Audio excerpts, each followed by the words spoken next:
4 minutes remaining.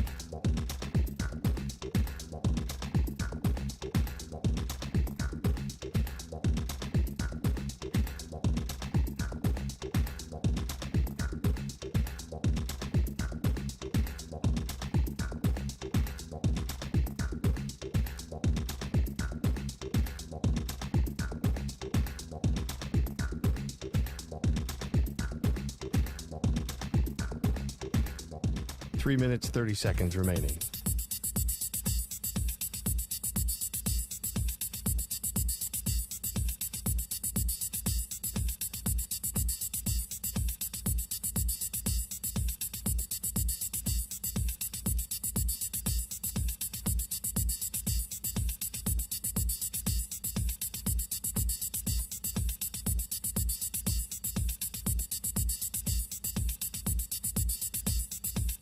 Three minutes remaining.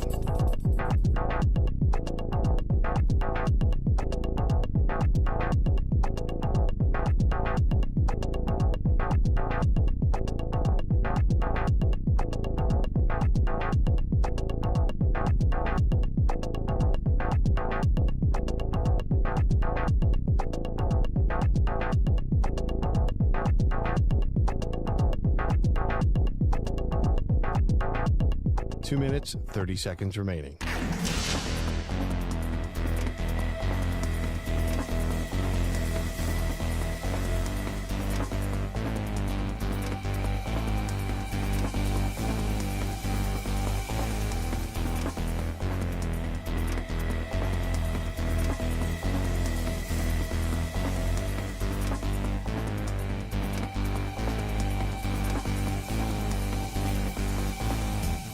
Two minutes remaining.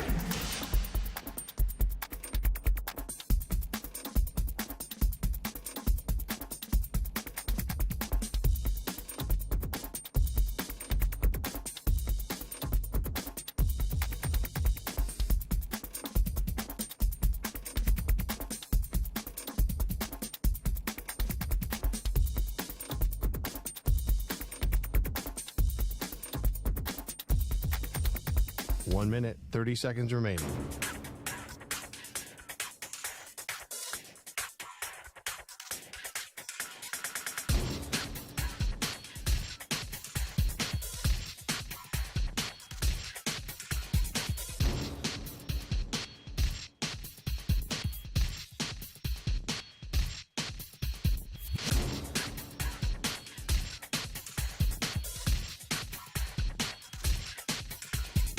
One minute remaining.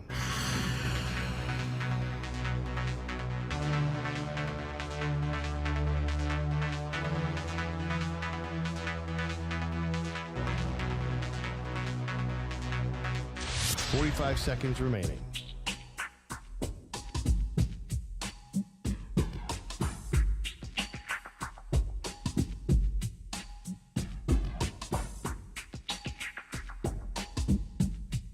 Thirty seconds remaining.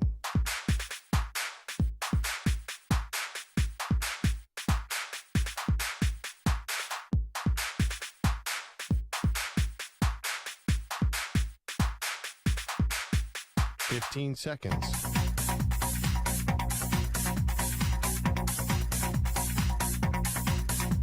Break ends in 5 seconds.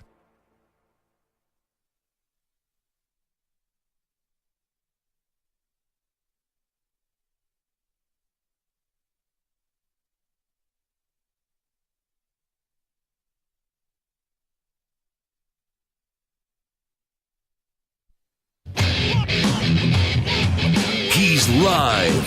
He's nationwide on CBS Sports Radio. This is the Zach Gelb Show.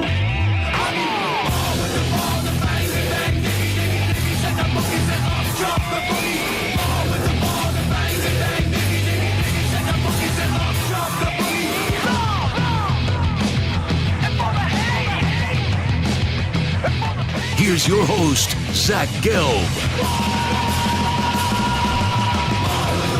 Live from the place yet not overly ostentatious studios of CBS Sports Radio here in beautiful New York City, sitting on top of the 10th floor of 345 Hudson Street. Welcome on in to a Tuesday edition of the Zach Gelb Show.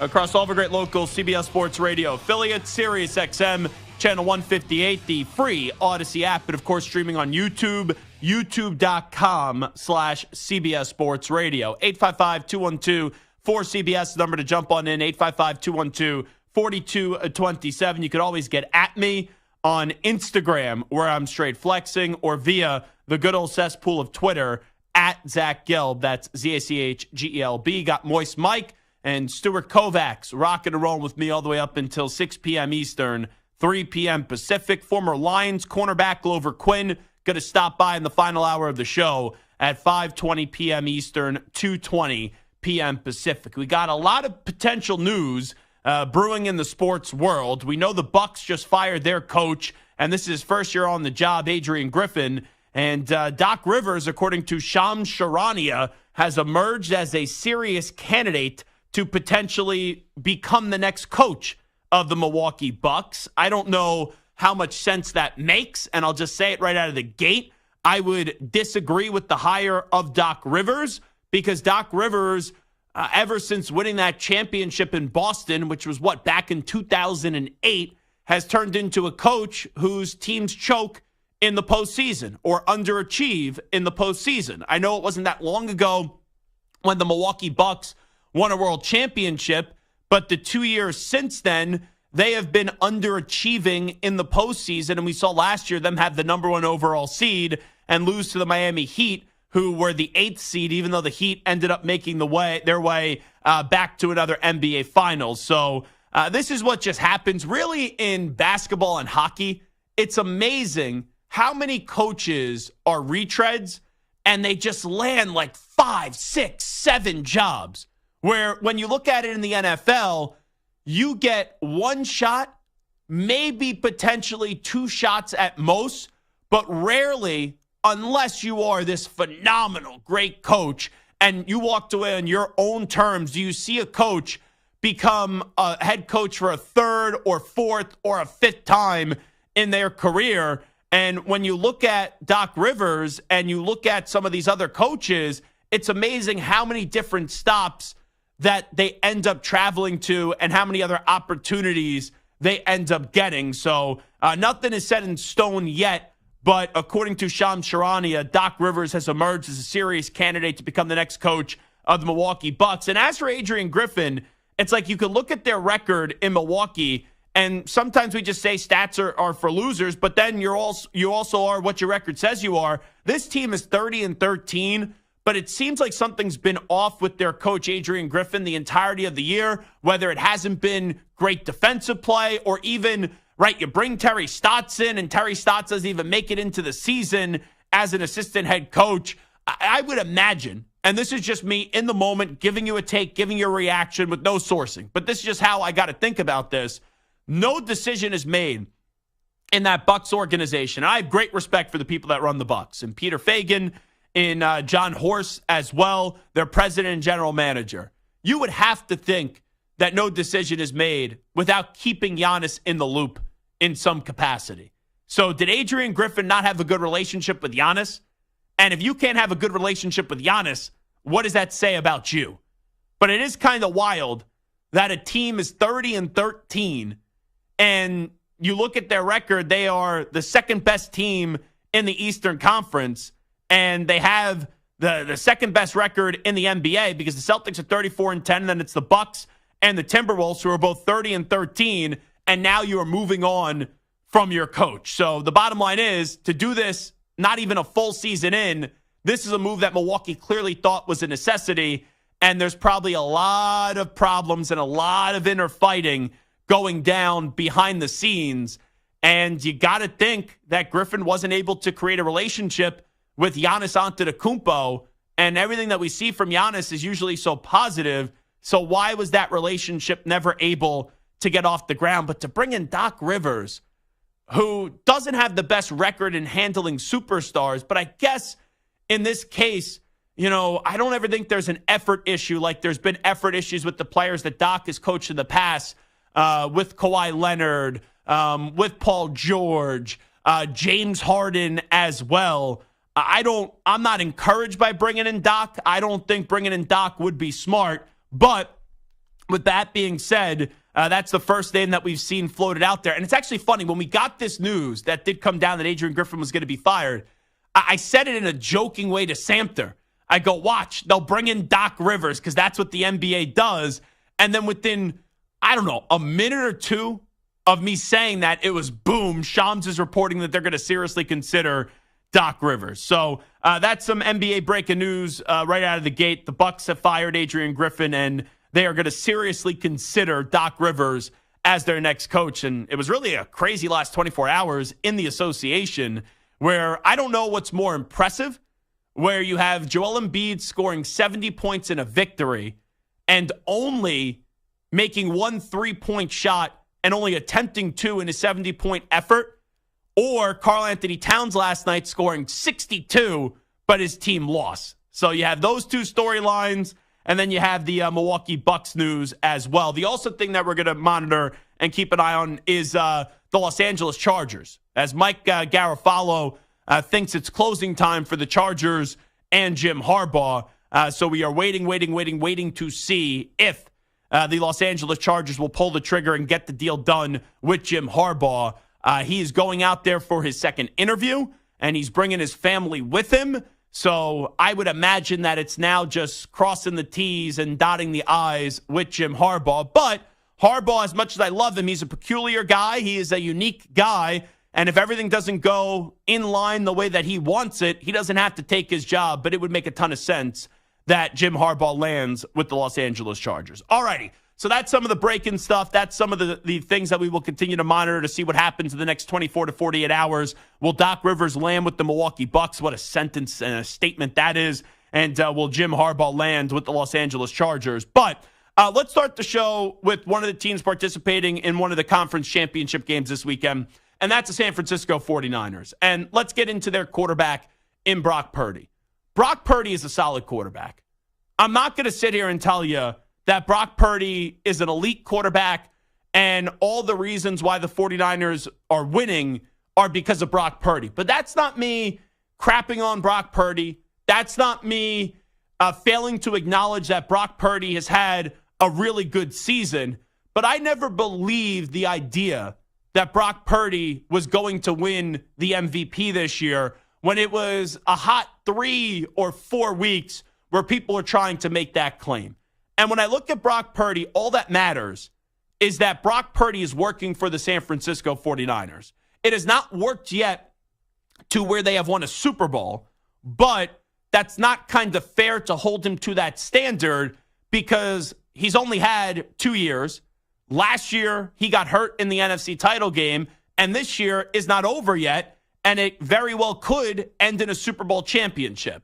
I do believe that Brock Purdy is a better option than Jimmy Garoppolo was. But until Brock Purdy wins a Super Bowl, there will be kind of like a Jimmy G feel to Brock Purdy, except it's a Jimmy G feel to Brock Purdy with Brock Purdy being on steroids, kind of. Because I do look at, and I don't actually mean being on steroids, but you get the point there in terms of that I do believe that Brock Purdy is a better quarterback and has a higher ceiling than Jimmy Garoppolo. And you look at the numbers for Purdy, 4,280 passing yards. That was 5th in the league this year. He had 31 passing touchdowns. That was 3rd. His QBR was 1. So there are numbers that suggest he's an elite quarterback, but I don't think any defender, when they're getting ready to go up against Brock Purdy, is saying, wow, he's the first 3 names that I'm most concerned about with the San Francisco 49ers offense. And that's not a slight to Brock Purdy. It's just the masterful offensive roster that the 49ers have assembled. Like when I look at the 49ers, the first name I think about when you're trying to slow them down and you're trying to contain them is Christian McCaffrey. And then after Christian McCaffrey, it is Deebo Samuel. And then after Deebo Samuel, it's Trent Williams.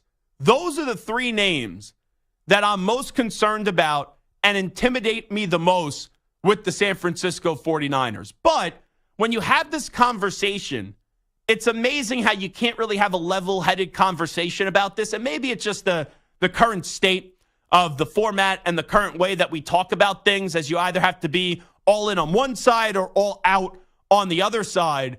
But to hear the conversations about Brock Purdy in a weird way, has become polarizing. And he really shouldn't be polarizing because it's a tremendous story, right? Mr. Irrelevant, last pick in the draft, 7th round, out of Iowa State. No one thought he would be much. He gets thrown into this because of injury in San Francisco.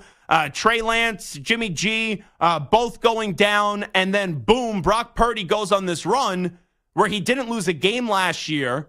And then this year, really the only stretch where the 49ers looked vulnerable was when they were without Deebo Samuel and Trent Williams, and they lost 3 games in a row.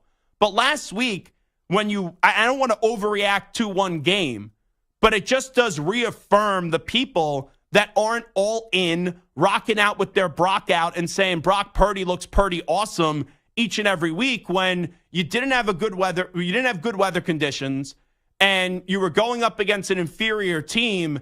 And it looked like for about 3.5 quarters that the San Francisco 49ers were in danger and were going to go down to the Green Bay Packers. And a big part of that was Brock Purdy, up until he had to at the end, when he was backed into a corner, his back was up against the wall, he did not play well in that game. Brock Purdy had a bad game for 3.5 quarters. And then when he needed to at the end, he found a way to get the job done. And that's the only thing that matters for the San Francisco 49ers. Can Brock Purdy continue to find a way to get the job done? Like, you want to call him a great quarterback, you want to call him a good quarterback, you want to call him an average quarterback, you want to call him a game manager. It doesn't matter how we classify. It doesn't matter how we talk about Brock Purdy. The only thing that matters is that he keeps on winning. And for the San Francisco 49ers, they've had one of the best teams in football for the last 4 or 5 years, and they haven't been able to get the job done because the quarterback hasn't been good enough. And then this year, you've seen outstanding statistical performances by Brock Purdy, and deservedly so. There is still a question of, can Brock Purdy get the job done? Because Brock Purdy, regardless of what he had to do in the regular season, was show that last year wasn't just a hot 5 or 6 games. And for the majority of this past regular season, he displayed that what happened last year was not just a little blip. And the 49ers have something. The 49ers have something at the quarterback position that they could win with.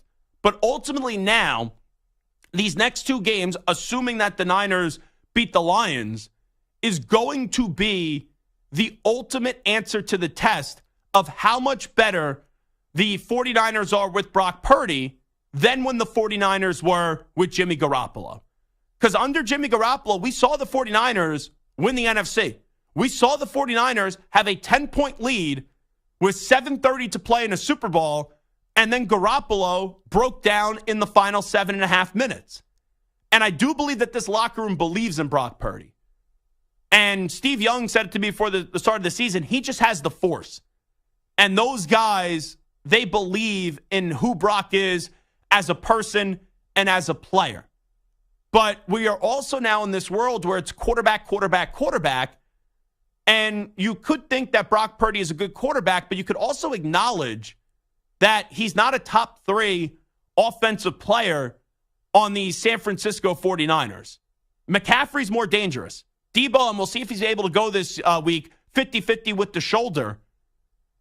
He's more dangerous. Trent Williams is one of the greatest left tackles that this game has ever seen. He is more dangerous. But it doesn't matter on if you want to call Brock Purdy a game manager or say he's a really good quarterback, because so far he's displayed in what they have asked of him that he is good enough for the 49ers. But now it's the ultimate test where the games get bigger, and the Niners have been in these spots before. Can Brock elevate this team and not mess it up in an NFC title game, or the final step of trying to put the cherry on top of the sundae when you look at Super Bowl Sunday coming up in 2-3 weeks? So how do you view Brock Purdy? 855-212-4CBS, 855-212-4227. I think Brock is a solid quarterback. I think Brock is a good quarterback.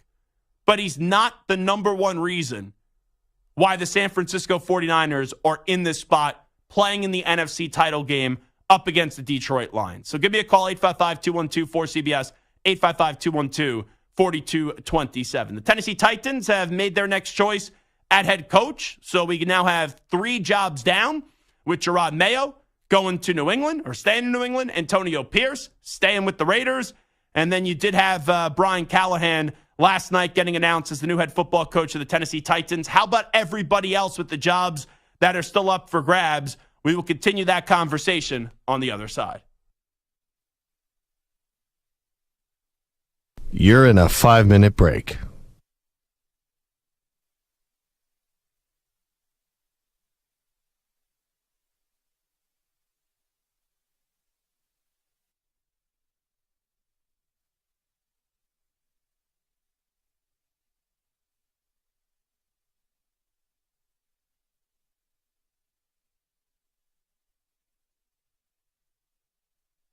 Four minutes, 30 seconds remaining.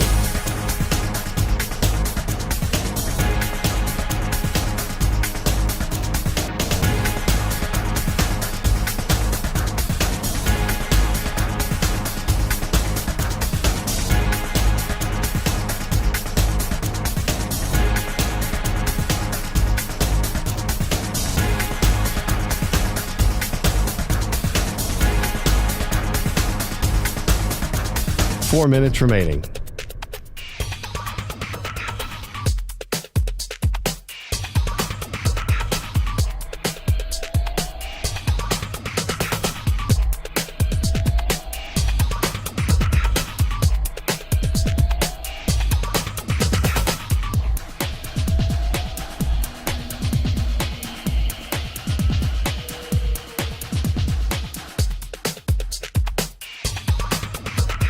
Three minutes, 30 seconds remaining.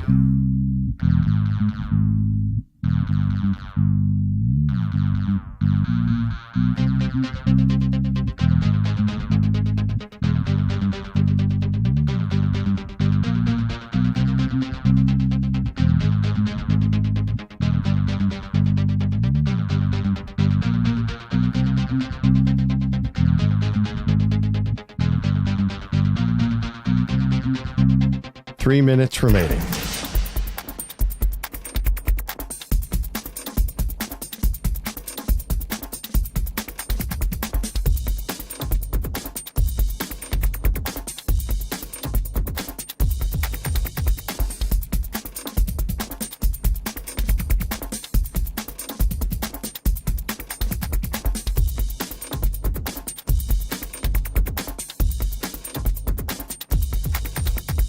Two minutes, 30 seconds remaining.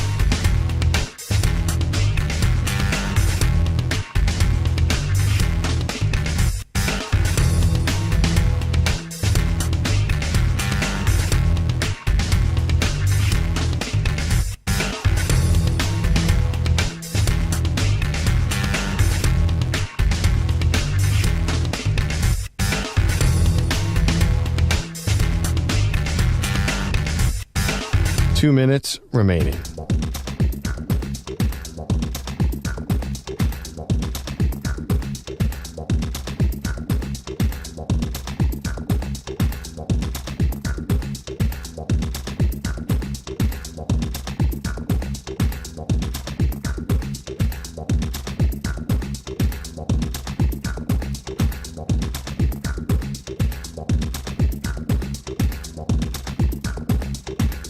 One minute, 30 seconds remaining.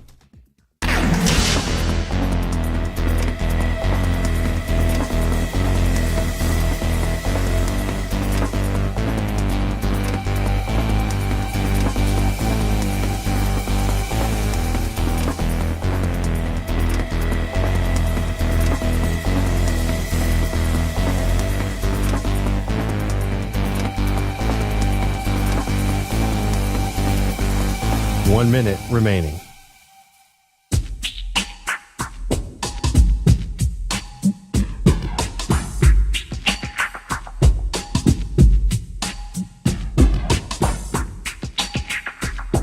.45 seconds remaining.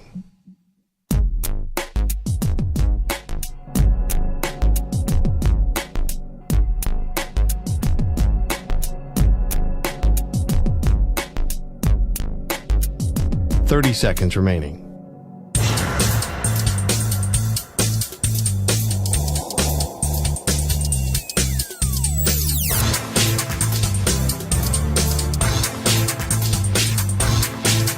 Fifteen seconds.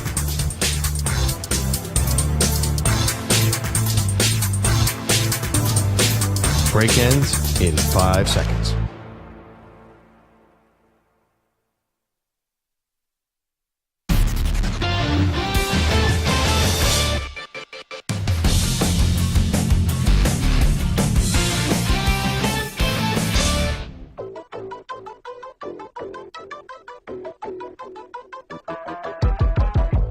The Zach Gelb Show is on the air across the nation on CBS Sports Radio. I don't care what signs you had or you didn't have. Michigan showed they didn't need them. So just stop with the commentary. Just stop with the jackassery. Oh, this championship shouldn't count. Everything was even in these last 4 or 5 games, and Michigan still found a way to hoist the national championship trophy. Enough is enough. Here's Zach Gelb. All right, it is the Zach Gelb Show on CBS Sports Radio. We know that Antonio Pierce is the next head coach of the Raiders. Gerard Mayo staying in New England.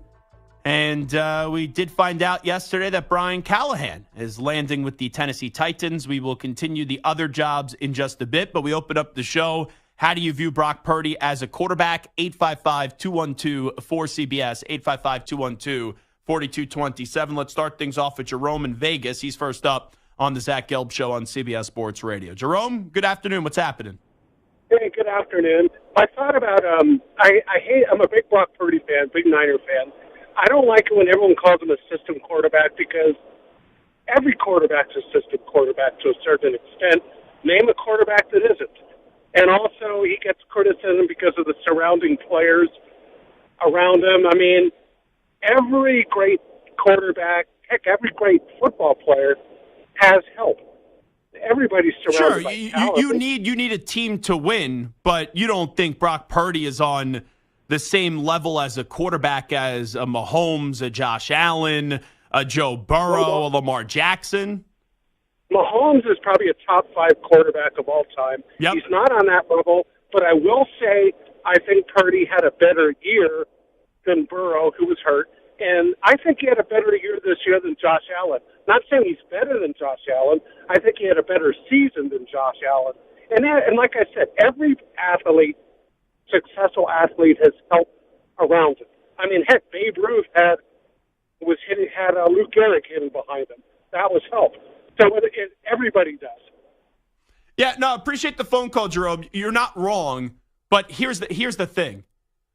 Like Brock Purdy, you swap him with Josh Allen.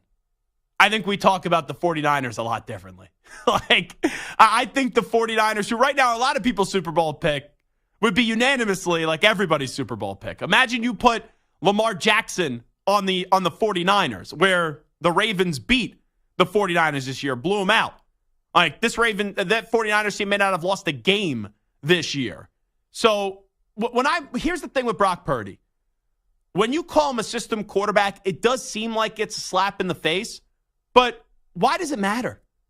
Well, why does it matter? And ultimately through time, we'll find out if he's more than a system quarterback, if he's able to stay with the 49ers, and not only stay with the 49ers, but eventually there will be a time where Deebo Samuel breaks down, and Kittle breaks down, and McCaffrey breaks down as well, and you're going to have to bring in new guys to build that team back up. Like Trent Williams isn't going to play forever.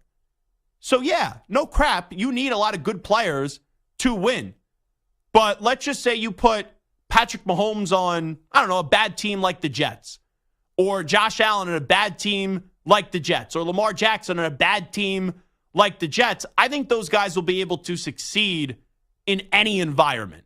And when I say succeed, I'm not saying win a Super Bowl, but make that a playoff caliber team. Brock Purdy's on the Jets this year. They're not competing for a playoff spot. They're not. You think if Brock Purdy was on the Jets this year, Samter, with Garrett Wilson and Breece Hall are two good players in that crappy offensive line, Brock Purdy's able to make that team a playoff caliber team?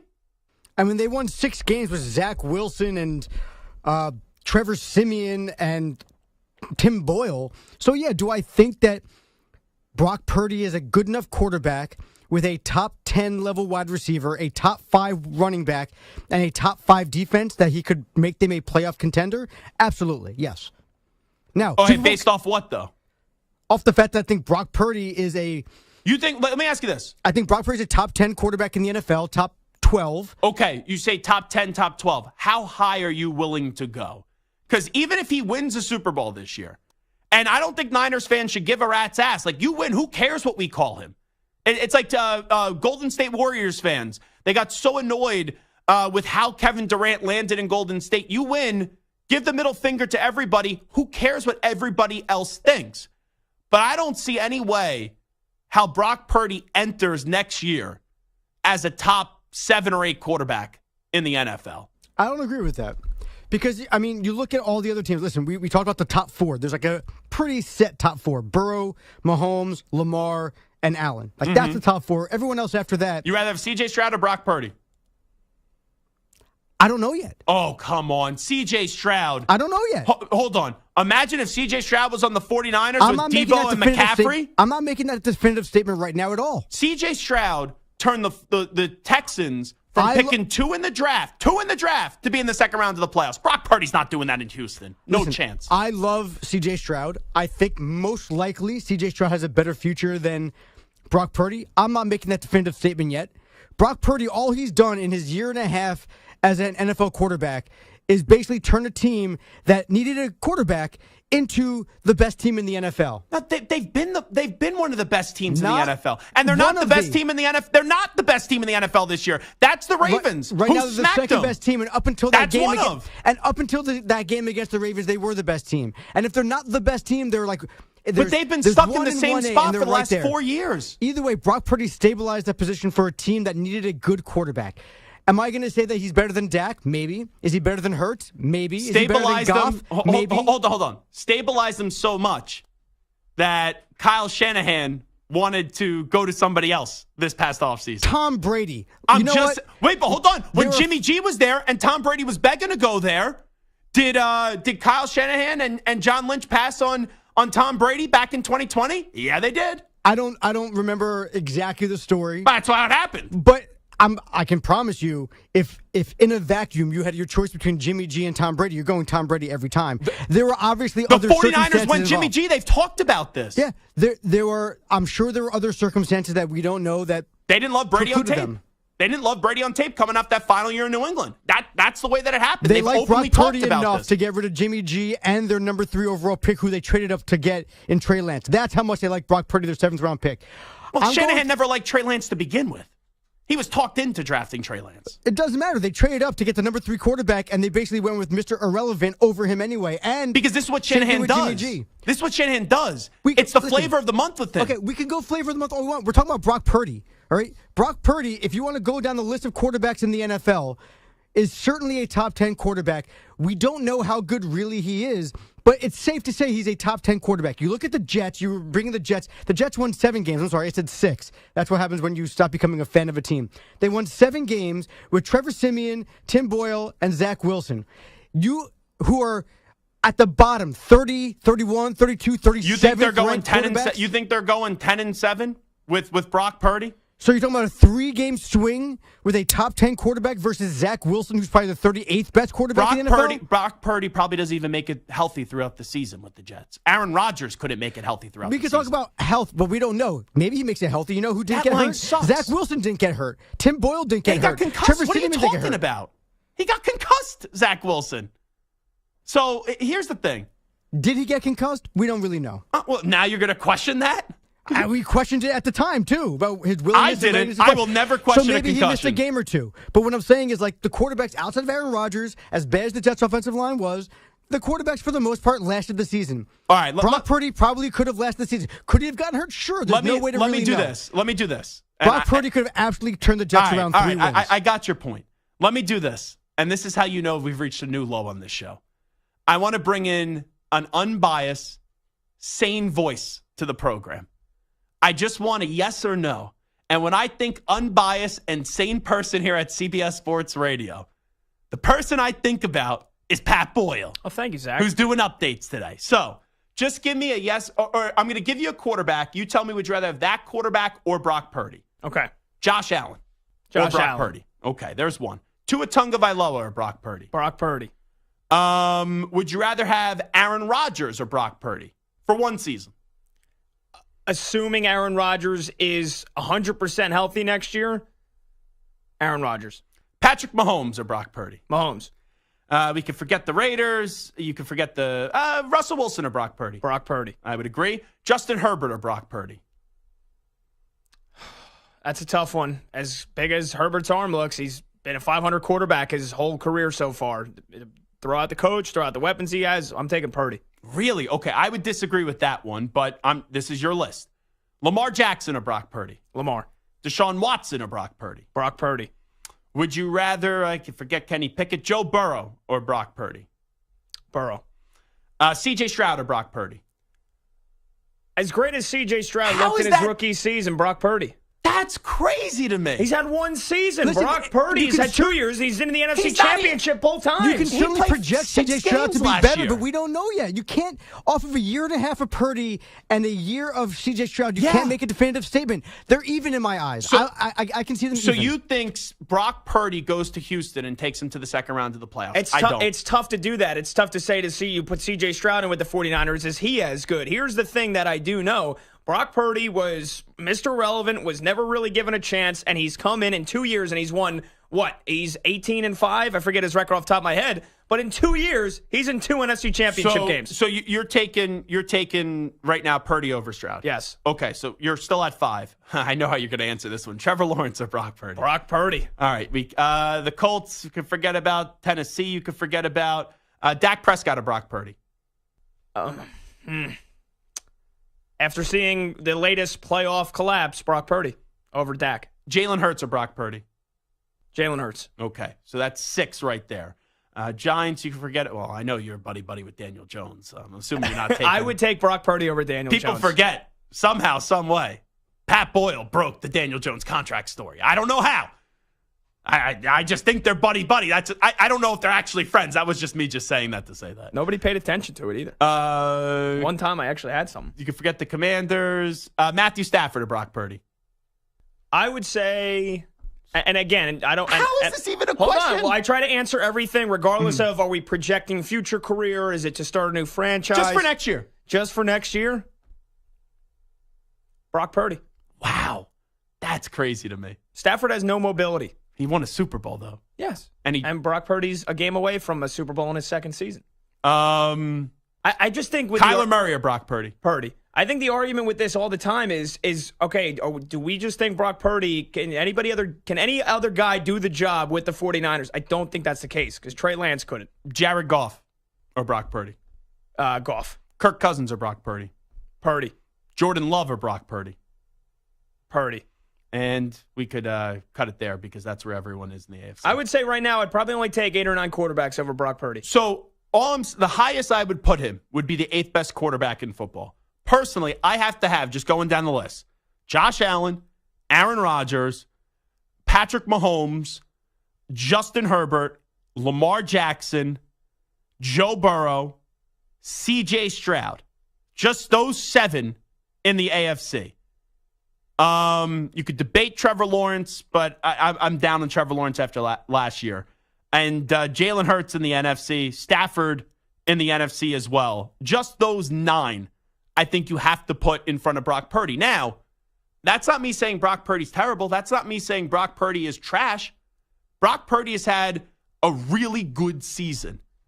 But I think if you put any of those 8 or 9 guys into Kyle Shanahan's system, with those players around him, they would be better than Brock Purdy, and they would be more feared than Brock Purdy is. But ultimately, it doesn't matter how you win as long as you do win.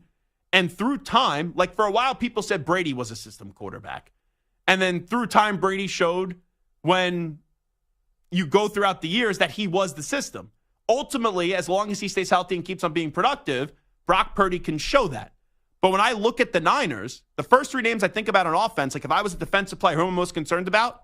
And this isn't a quarterback league. It's McCaffrey, it's Debo, my BFF, and then also Trent Williams. Those are just the first three guys that I think of.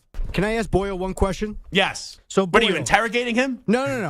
I want to see where Boyle stands on this. Zach said I was crazy to think that Brock Purdy could turn the Jets into a playoff team. The Jets were 7-10. Do you think with Brock Purdy on the team for all 18 games, we don't know about injury, maybe he's game two, assuming he's the starting quarterback, does he turn the 7-10 Jets into a playoff team? The Jets probably win at least 2 more games if Brock Purdy's the quarterback. 9-8 or 10-7. I said would have had a shot. And He's miles better than Simeon, my cousin Timmy Boyle, and Zach Wilson. He's better than Zach Wilson? Yes, Sure about that's that a hot one? take. Yeah. I once had a boss, by the way. Very nice guy. He's a radio legend. He is like the Tom Brady of programming. He once said, don't put the producers and the update anchors on the air. I think we just found out why in the last 10 minutes. I say that in jest. What are you talking about? I say that in jest. I'm joking around. We're having a little fun. We're like a locker room here. You guys are so sensitive. Boyle's crying right now. Sorry. So if Purdy doesn't, in all seriousness, they can win the Super Bowl this year. Is anything good enough for Purdy unless he wins the Super Bowl? Or is he going to be cast out as the same argument that we're having? Well, if they don't win the Super Bowl? He has to win the Super Bowl because Jimmy G, who I'm not a fan of, I never liked Jimmy G. When people are saying, oh, Zach, reunion with the Patriots and Jimmy G, go get the job. I'm like, no. Jimmy G at best is an above average quarterback. I think Brock Purdy can be better than Jimmy G. I think he has a higher ceiling. But Jimmy G got that team to a Super Bowl. Whether it was him or not, he had a 10-point lead with 7.5 to go. And in that Super Bowl, up until the final 7 minutes, was outplaying Mahomes in the Super Bowl. And he didn't get the job done. So, yes, it's not always Super Bowl or bust for every team. And it's always fair to hold the quarterback. You got to win the Super Bowl or not. But in the case of Brock Purdy, the only way this season is a success for him is if they win the Super Bowl because the past history of this organization does matter. We'll take a break. Zach Gelb Show, CBS Sports Radio. We'll do some head coaching future vacancies when we return. Update time. Here is Pat Boyle. CBS Sports Radio. Sports Flash. All right, Zach, we're sponsored by Progressive Insurance. Looking for a career path with flexibility and great pay and benefits? Go to progressive.com/careers and apply online today. The big breaking news that came down an hour ago in the NBA, per Woj, the Bucks have fired head coach Adrian Griffin in his very first season. Assistant coach Joe Prunty expected to be the interim coach. After acquiring Damian Lillard this offseason and pair with Giannis, Milwaukee is 30-13, second in the Eastern Conference.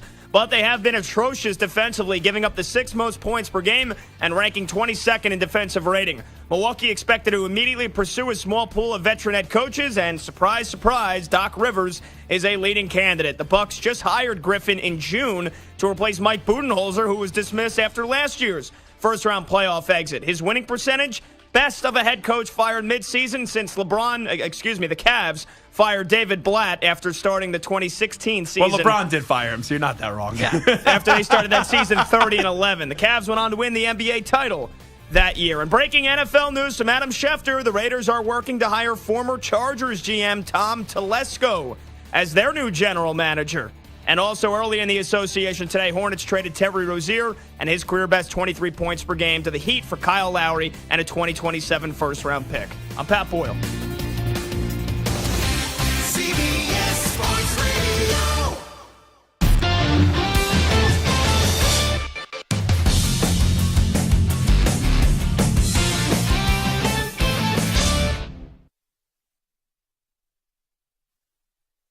You're in a 5-minute break.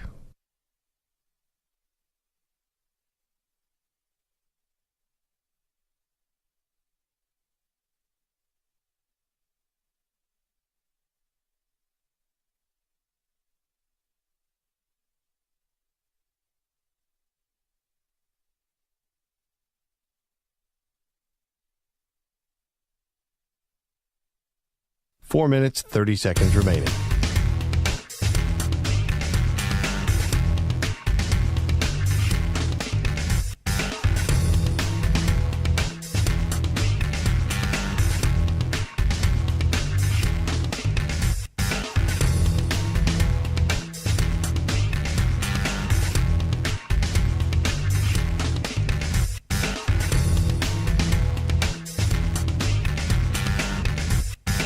Four minutes remaining.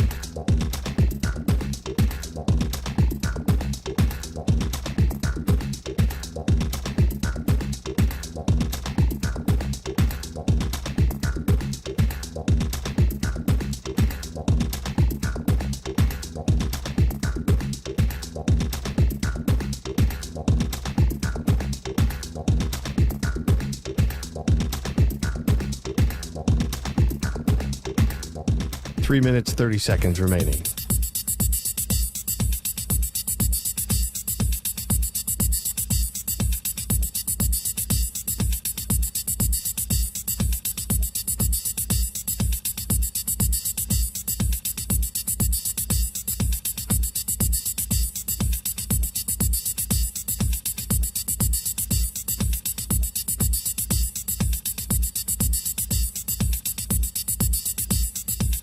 Three minutes remaining.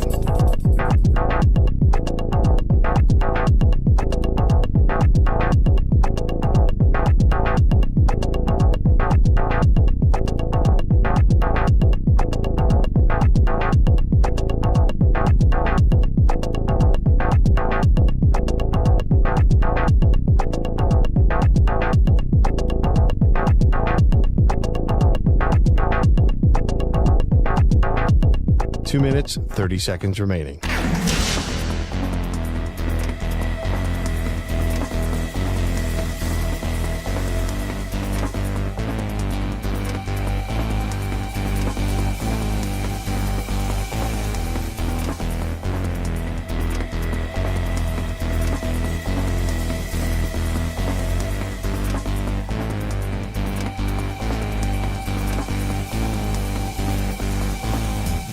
Two minutes remaining.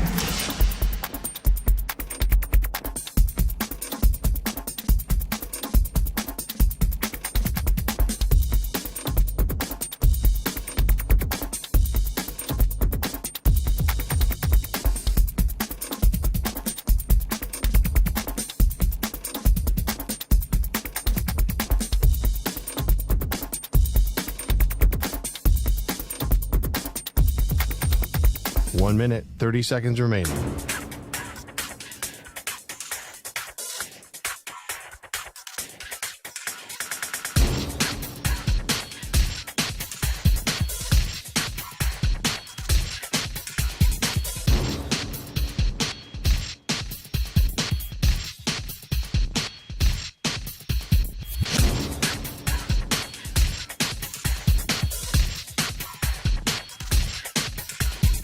One minute remaining.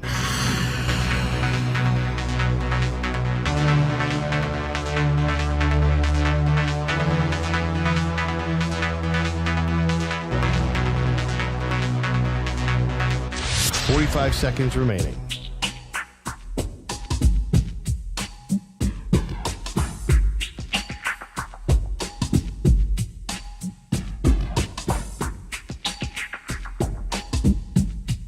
Thirty seconds remaining.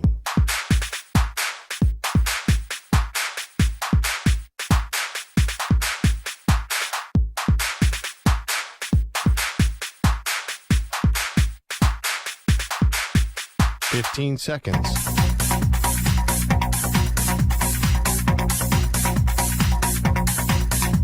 Break ends in 5 seconds.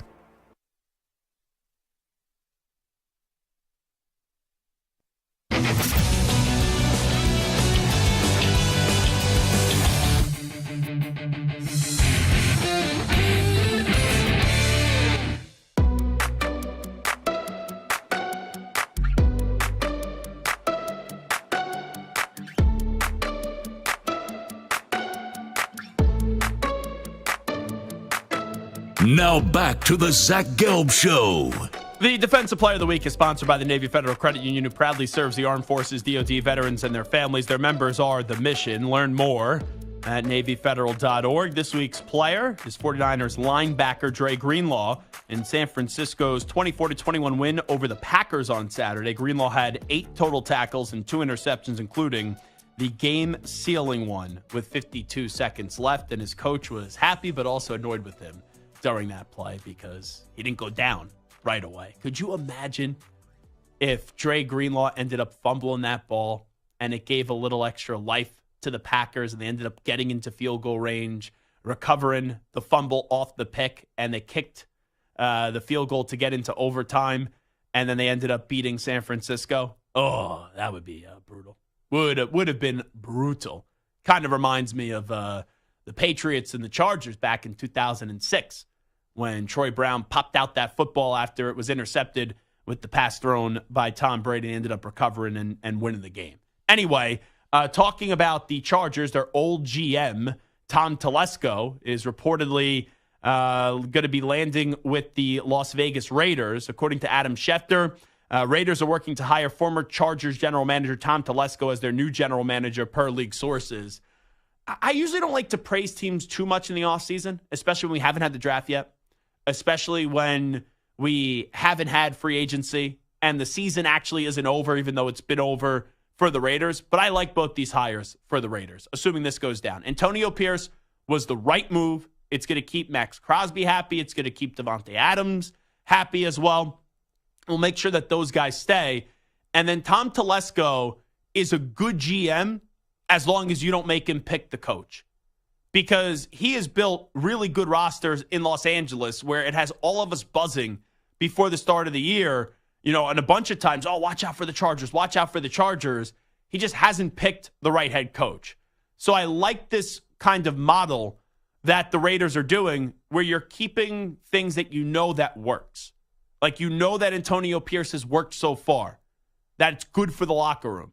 And then once you hire Pierce and you remove the interim tag off him and made him the full-time head coach, then you work to get the GM. I don't always usually like that when you have a coach and then the general manager. But in this case, and maybe the Raiders need to do things backwards to actually finally have some success, to go get the coach and keep the coach and then find the general manager with the Raiders, especially the GM that you're bringing in who knows how to build rosters. He just doesn't know how to get the right coach. I think that the Raiders are in a better situation now than they've been in for a while. Now, ultimately, you still got to go get the quarterback. And they got to figure out who their next quarterback's going to be. But I like what the Raiders have done in terms of who they kept as their coach and then also who they're reportedly bringing in as their general manager. So yesterday, and we already predicted that Antonio Pierce was going to go to the Raiders and Gerard Mayo, was going to stay in New England and replace Bill Belichick. I also had that Brian Callahan was going to end up with Tennessee. I kind of have two reactions here. And my first reaction is this is not a better coach than Mike Vrabel, but it doesn't mean that this is a bad hire. Like, I do believe a lot of people today are going to sit back and say, man, they didn't really improve. They didn't really upgrade their head coaching position. But I also don't think Mike Vrabel wanted to be in Tennessee anymore. So that plays a factor in it. And also, Tennessee, to do this right, was going to have to go through a rebuild. I don't know if Mike Vrabel was going to have to put up with 2 more years, 3 more years of losing football to eventually see the good days and the hopeful good days for Tennessee moving forward. Callahan's deserving of an opportunity.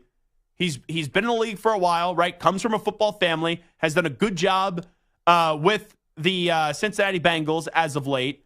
But just because you're a good coordinator doesn't mean that you're going to turn out to be a phenomenal head coach. We've seen guys been tabbed as that guy, that dude is the next head coach, and they're wonderful offensive, defensive coordinators. They've been disasters as head football coaches. So I can't say this is a bad hire.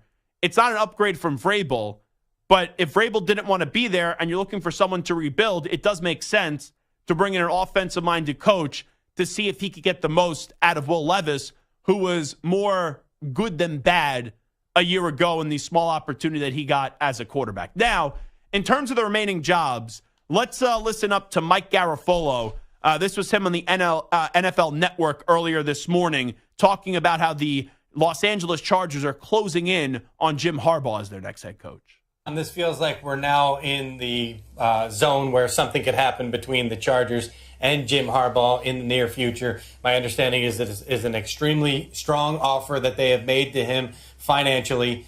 They're now in the point where they're going to discuss staffing when it comes to general manager and obviously the coaching staff who's going to work alongside Harbaugh as well. So this feels like advancing to the point where if everybody's comfortable with a lot of the principal factors at play, that this team could move on Jim Harbaugh and try to get him under contract here in the near future. That feels like where we are. That feels like Harbaugh is not just toying with the NFL to try to get Michigan to agree to something to jump back to college. Judy, this has felt like Harbaugh has his eyes locked on the NFL, and this could be the move in the near future. And this is the guy that they seem who they want. Like, this seems like their number one choice to be the next head coach. You know that Pete Carroll wanted to try to get that job. I believe, Samter, was that Snoop Dogg who revealed that information? Samter's giving me the head nod. So, yeah, Snoop Dogg revealed the information that Pete Carroll wanted the Chargers job. You look at Bill Belichick, that would have made sense for the Chargers, but it doesn't seem like the Chargers ever had any interest in Bill Belichick. So Jim Harbaugh is a younger coach, has won in the NFL, has won in college, and he's a phenomenal leader and a phenomenal head coach. Like, this should happen. And I also do think the perception about the Spanos family with them being cheap, them not doing the right thing, them cutting corners played a factor here where you're going to swing for one of, if not the biggest names on the market. And now you got to find a way with this ball, presumably on the 3-yard line, to get the last run in and don't pull a Pete Carroll and throw the football and get it intercepted with Russell Wilson and find a way to get the ball in the end zone. But I'd be surprised if the Chargers don't wind up landing Jim Harbaugh. I'm going to still say for the other jobs, the Falcons get Bill Belichick because I think Arthur Blank wants Bill Belichick. But I do believe people in that organization are going to oppose it because then they don't know how safe their job will be after 1 year. Because I think at first it will be, it's a smooth relationship. Bill's going to work with Terry Fontenot. Bill's going to work with the other people in the organization. But then once Bill is there for a year, does Bill try to go back to it's my way or the highway, I take control of everything? But I do believe Arthur Blank has his eyes set on Bill Belichick, and it will eventually get done. As in terms of the other jobs, I'd be shocked if the Commanders don't land Ben Johnson. They got one of the hottest GM candidates in there in Adam Peters. I think they're going for the younger, inexperienced name to build back up that franchise and the hottest coordinator name in the league right now in Ben Johnson. And then for the other two, I'm fascinated to see what happens with the Seahawks and the Panthers. I think the Seahawks are the biggest question mark because that is an attractive job. It should be Mike Vrabel, but I don't know if it will be Mike Vrabel. And then for the Panthers, I think what we saw with their hiring of their GM and Dan Morgan, they stayed in-house. Now it's what relationships that can you use from Dan Morgan because of the toxicity in that organization with David Tepper, where Dan can convince a friend to find a way to take the Carolina Panthers job. And I originally predicted Frank Smith to be the next Panthers coach. He's the OC for the Dolphins. That could still happen. But you've now seen that Dave Canales, the offensive coordinator for the Bucs, he is getting a second interview with Carolina. And remember, their new GM, Dan Morgan, has a relationship with Canales going back to their days together in Seattle. So maybe it ends up being Dave Canales as the next head coach of the Carolina Panthers. So these are my predictions from January 18th. Raiders, Antonio Pierce, that's already hit. Commanders, Ben Johnson. Falcons, Bill Belichick. Chargers, Jim Harbaugh. Tennessee, I had Brian Callahan going there. Seahawks, Mike Vrabel. Panthers, Frank Smith. I'll change the Panthers to Dave Canales, but the Seahawks one is the most intrigue because I think there's not going to be a name that's announced that really surprises you because there's been no feel, there's been no understanding of what direction the Seahawks are going to go in. Bill Ryder going to join us coming up in 20-25 minutes. But when we come on back, we'll get into this whole stupid Brady Mahomes debate.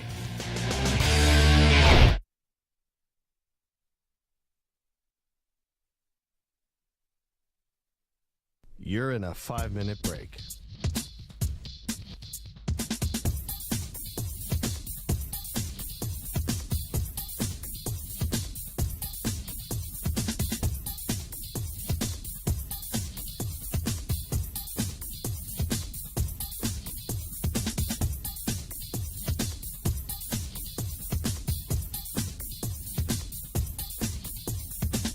Four minutes, 30 seconds remaining.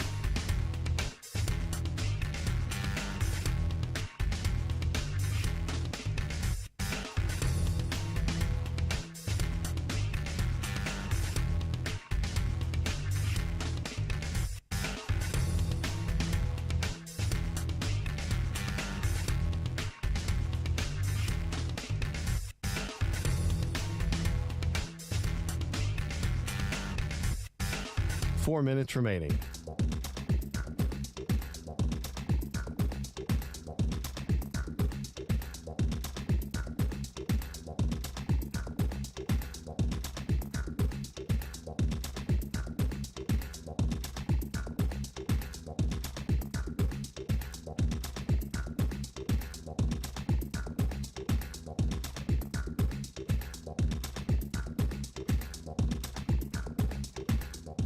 3 minutes, 30 seconds remaining.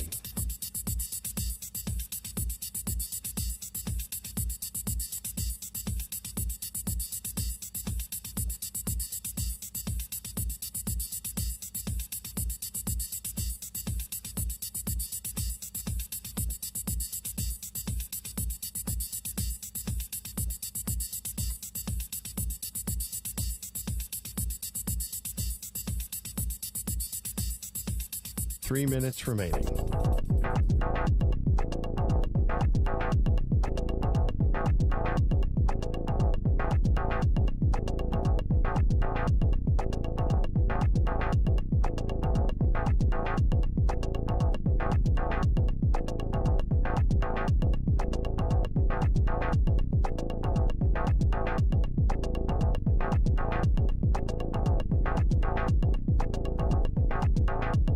Two minutes, 30 seconds remaining.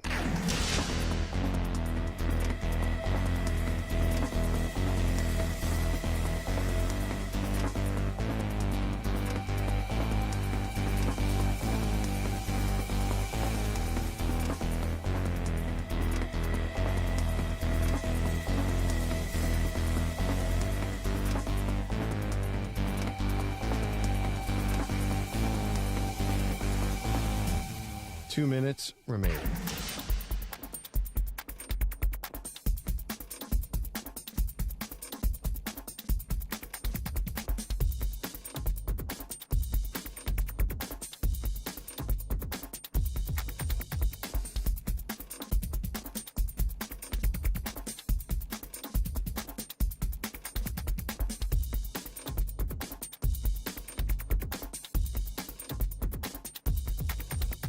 One minute, 30 seconds remaining.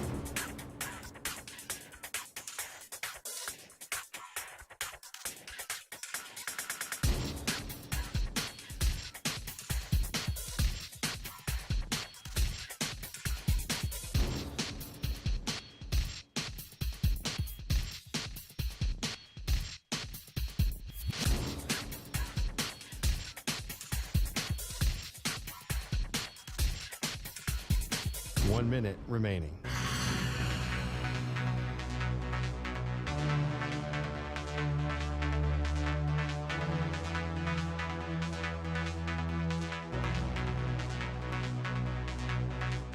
Forty-five seconds remaining.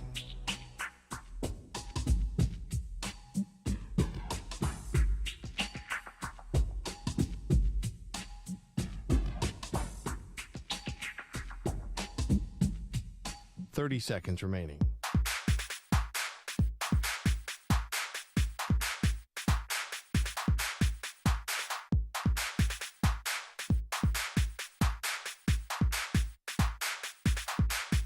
Fifteen seconds.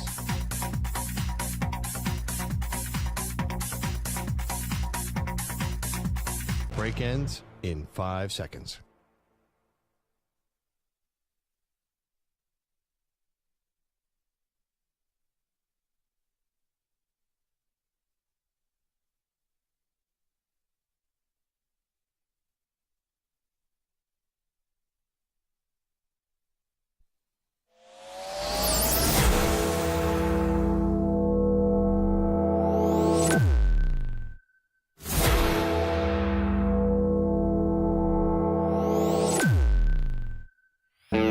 He's live. He's nationwide on CBS Sports Radio.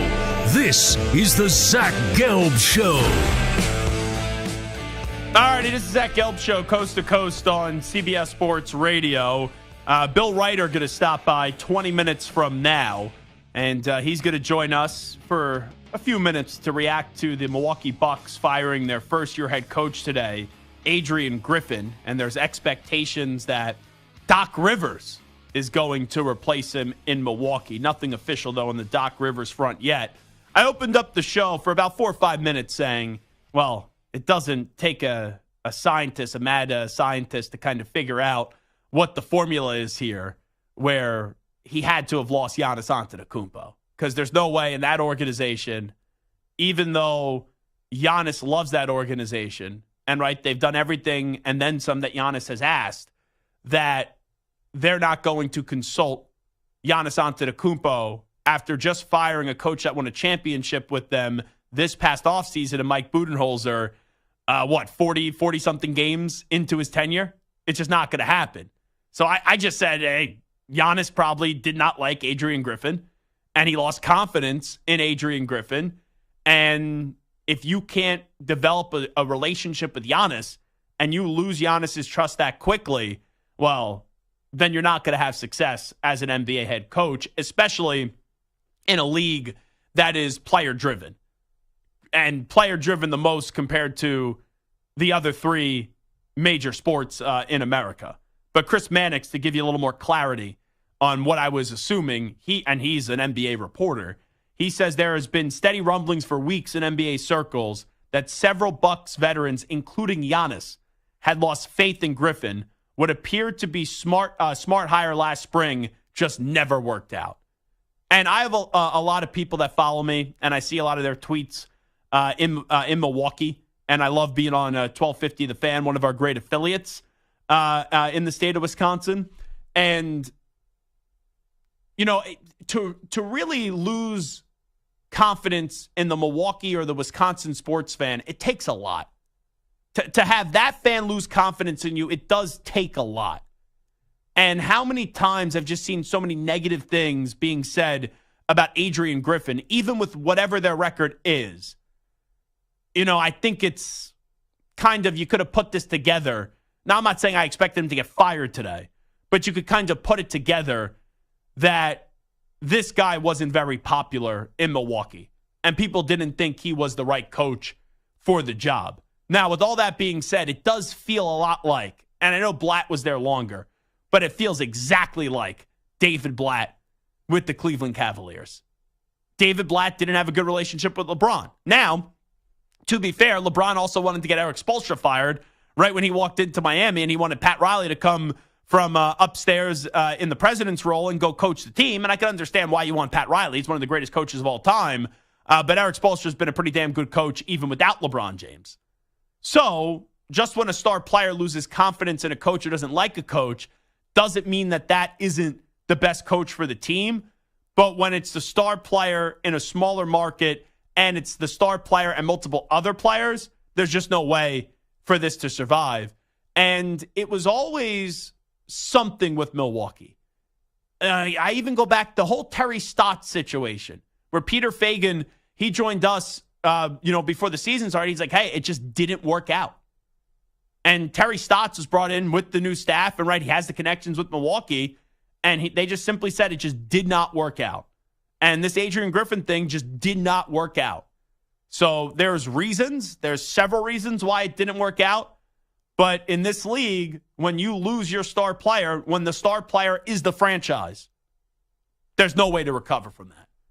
And you're just not going to get to continue as the head coach. And you look at the NBA this year, there's not many elite teams in the NBA.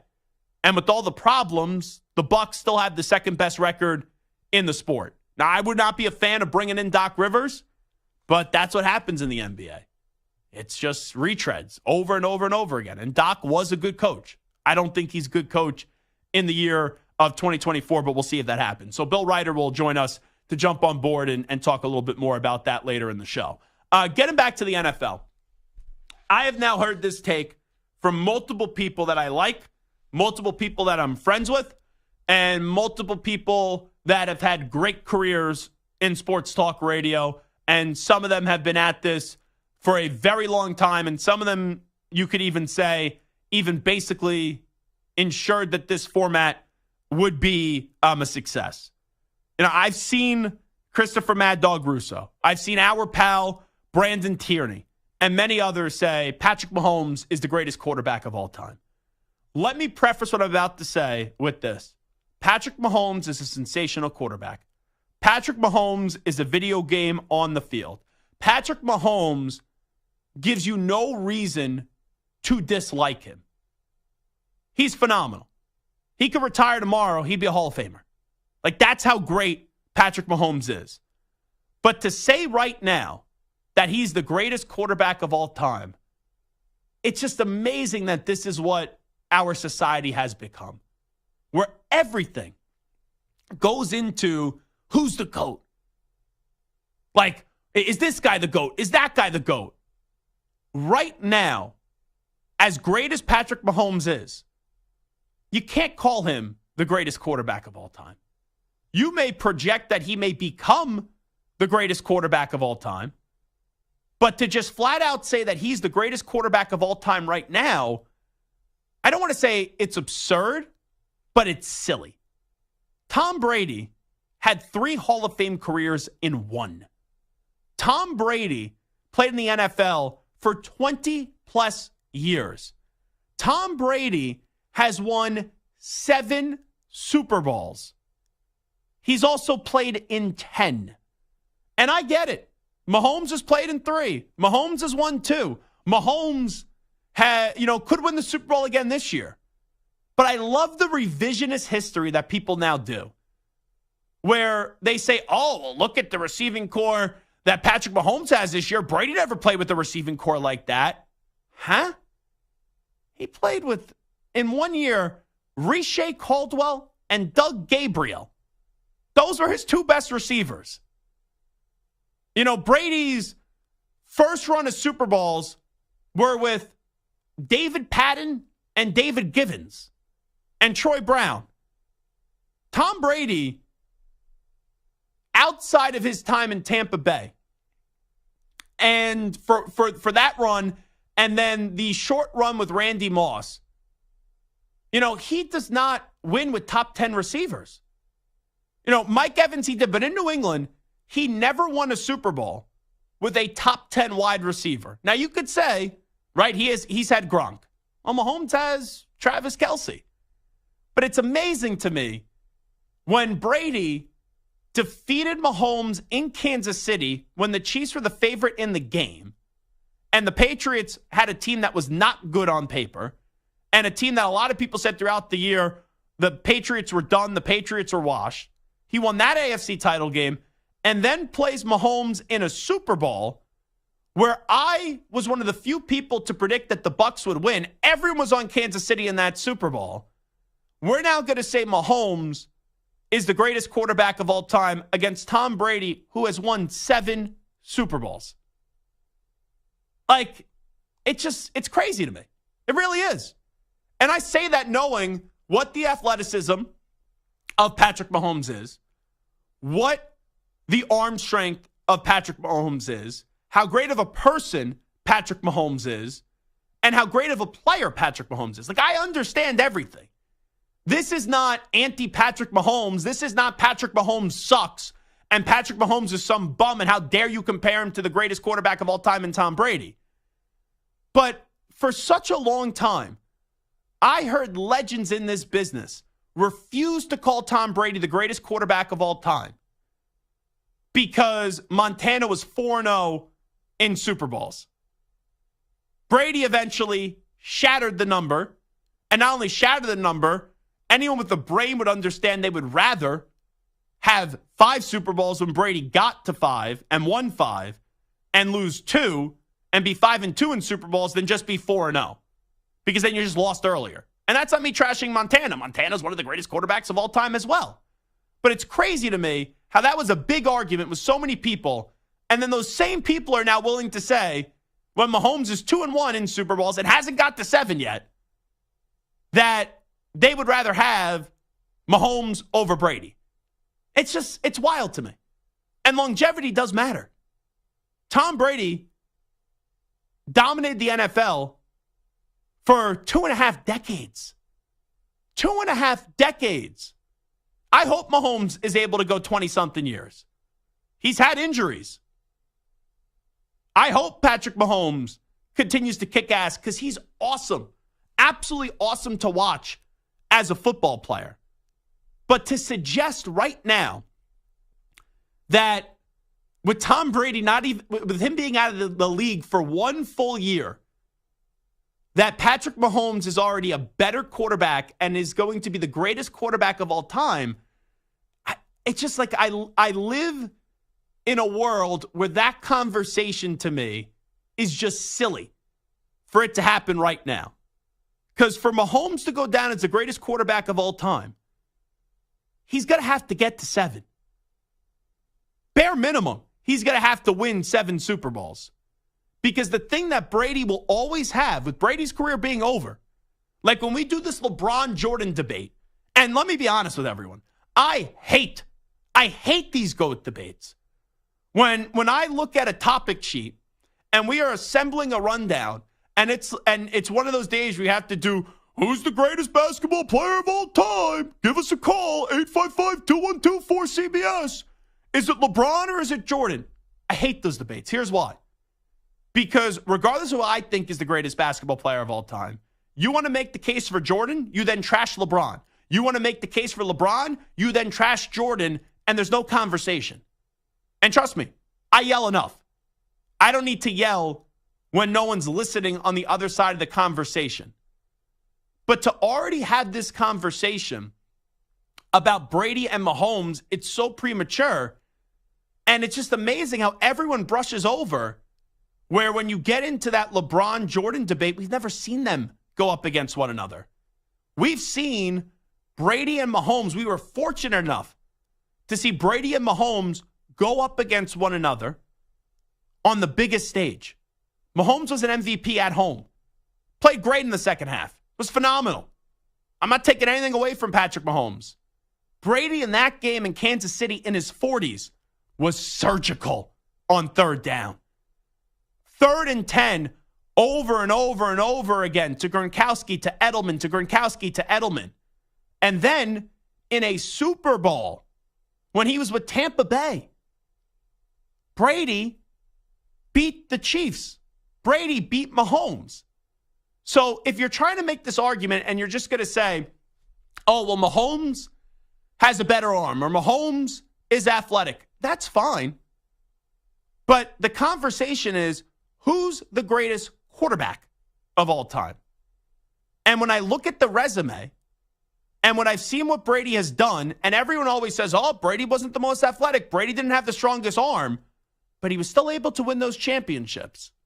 What does that tell you about Tom Brady? It tells you that even with all this adversity, he still found the way to be the best year in and year out. So I think the world of Mahomes. Mahomes is already, you could say, a top 10 quarterback of all time. But to say right now that he's the greatest quarterback of all time, I just think it's flat out ridiculous and it's disrespectful to the guy in Tom Brady who has won 7 championships. But that's just me. Anyway, it is the Zach Gelb Show on CBS Sports Radio. I want to get to Bill Samter. We'll have you chime in on that later on in the show. But Bill Ryder's going to join us on the other side. We got some NBA things to discuss as the Milwaukee Bucks have fired their head coach. Rumors that Doc Rivers is going to take over as the next head basketball coach of the Milwaukee Bucks. You got Bucks lust? Well, we'll tap into the NBA scene and also the scene with the Milwaukee Bucks when CBS Sports Radio host and also CBS Sports HQ NBA insider. He has all the good information. Bill Ryder will join us when we return in 5 minutes. You're in a 5-minute break.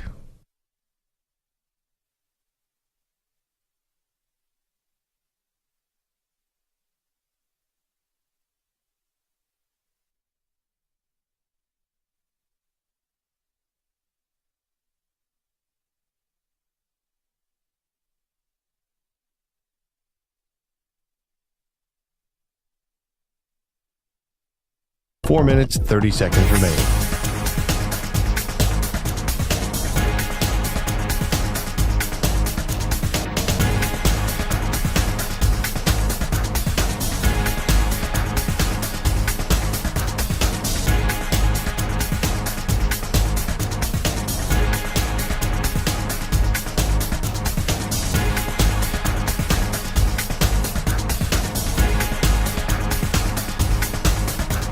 Four minutes remaining.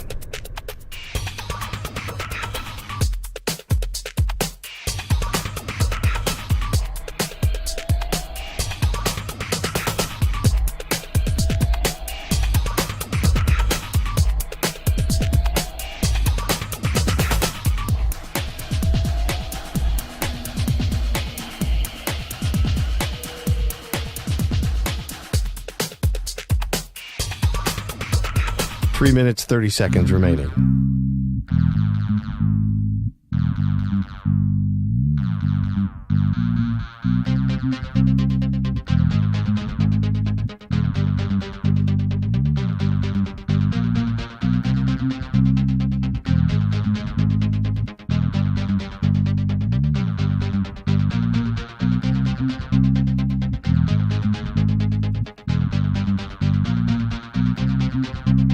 Three minutes remaining.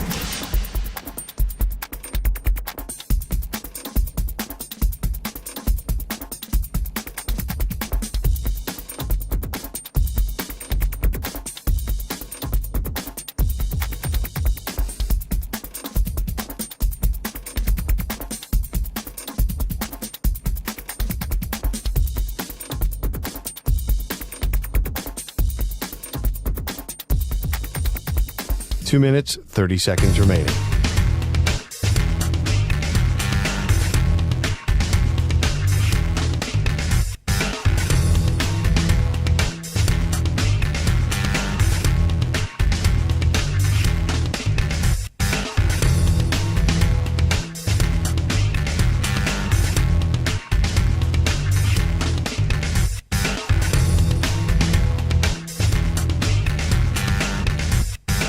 Two minutes remaining.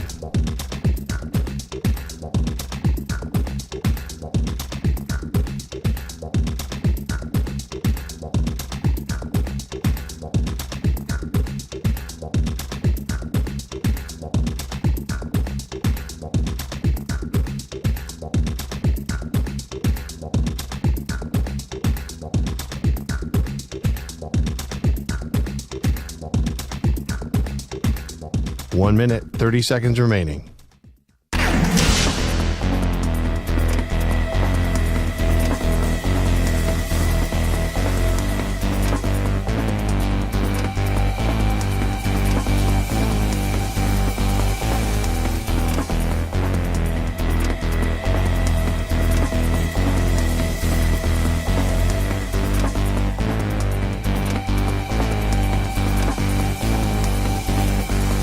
One minute remaining.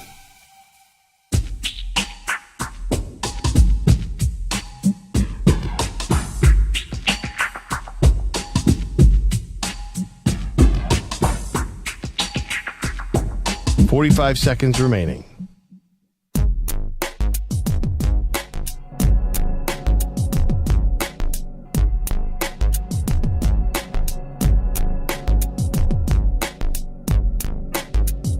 .30 seconds remaining.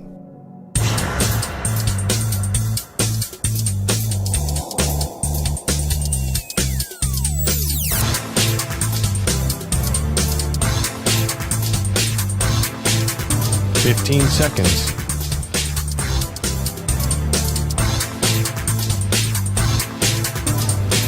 Break ends in 5 seconds.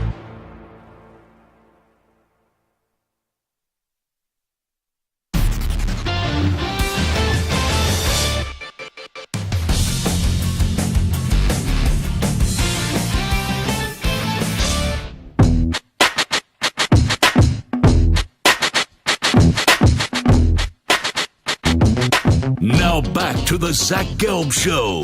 All righty, big news out of the NBA.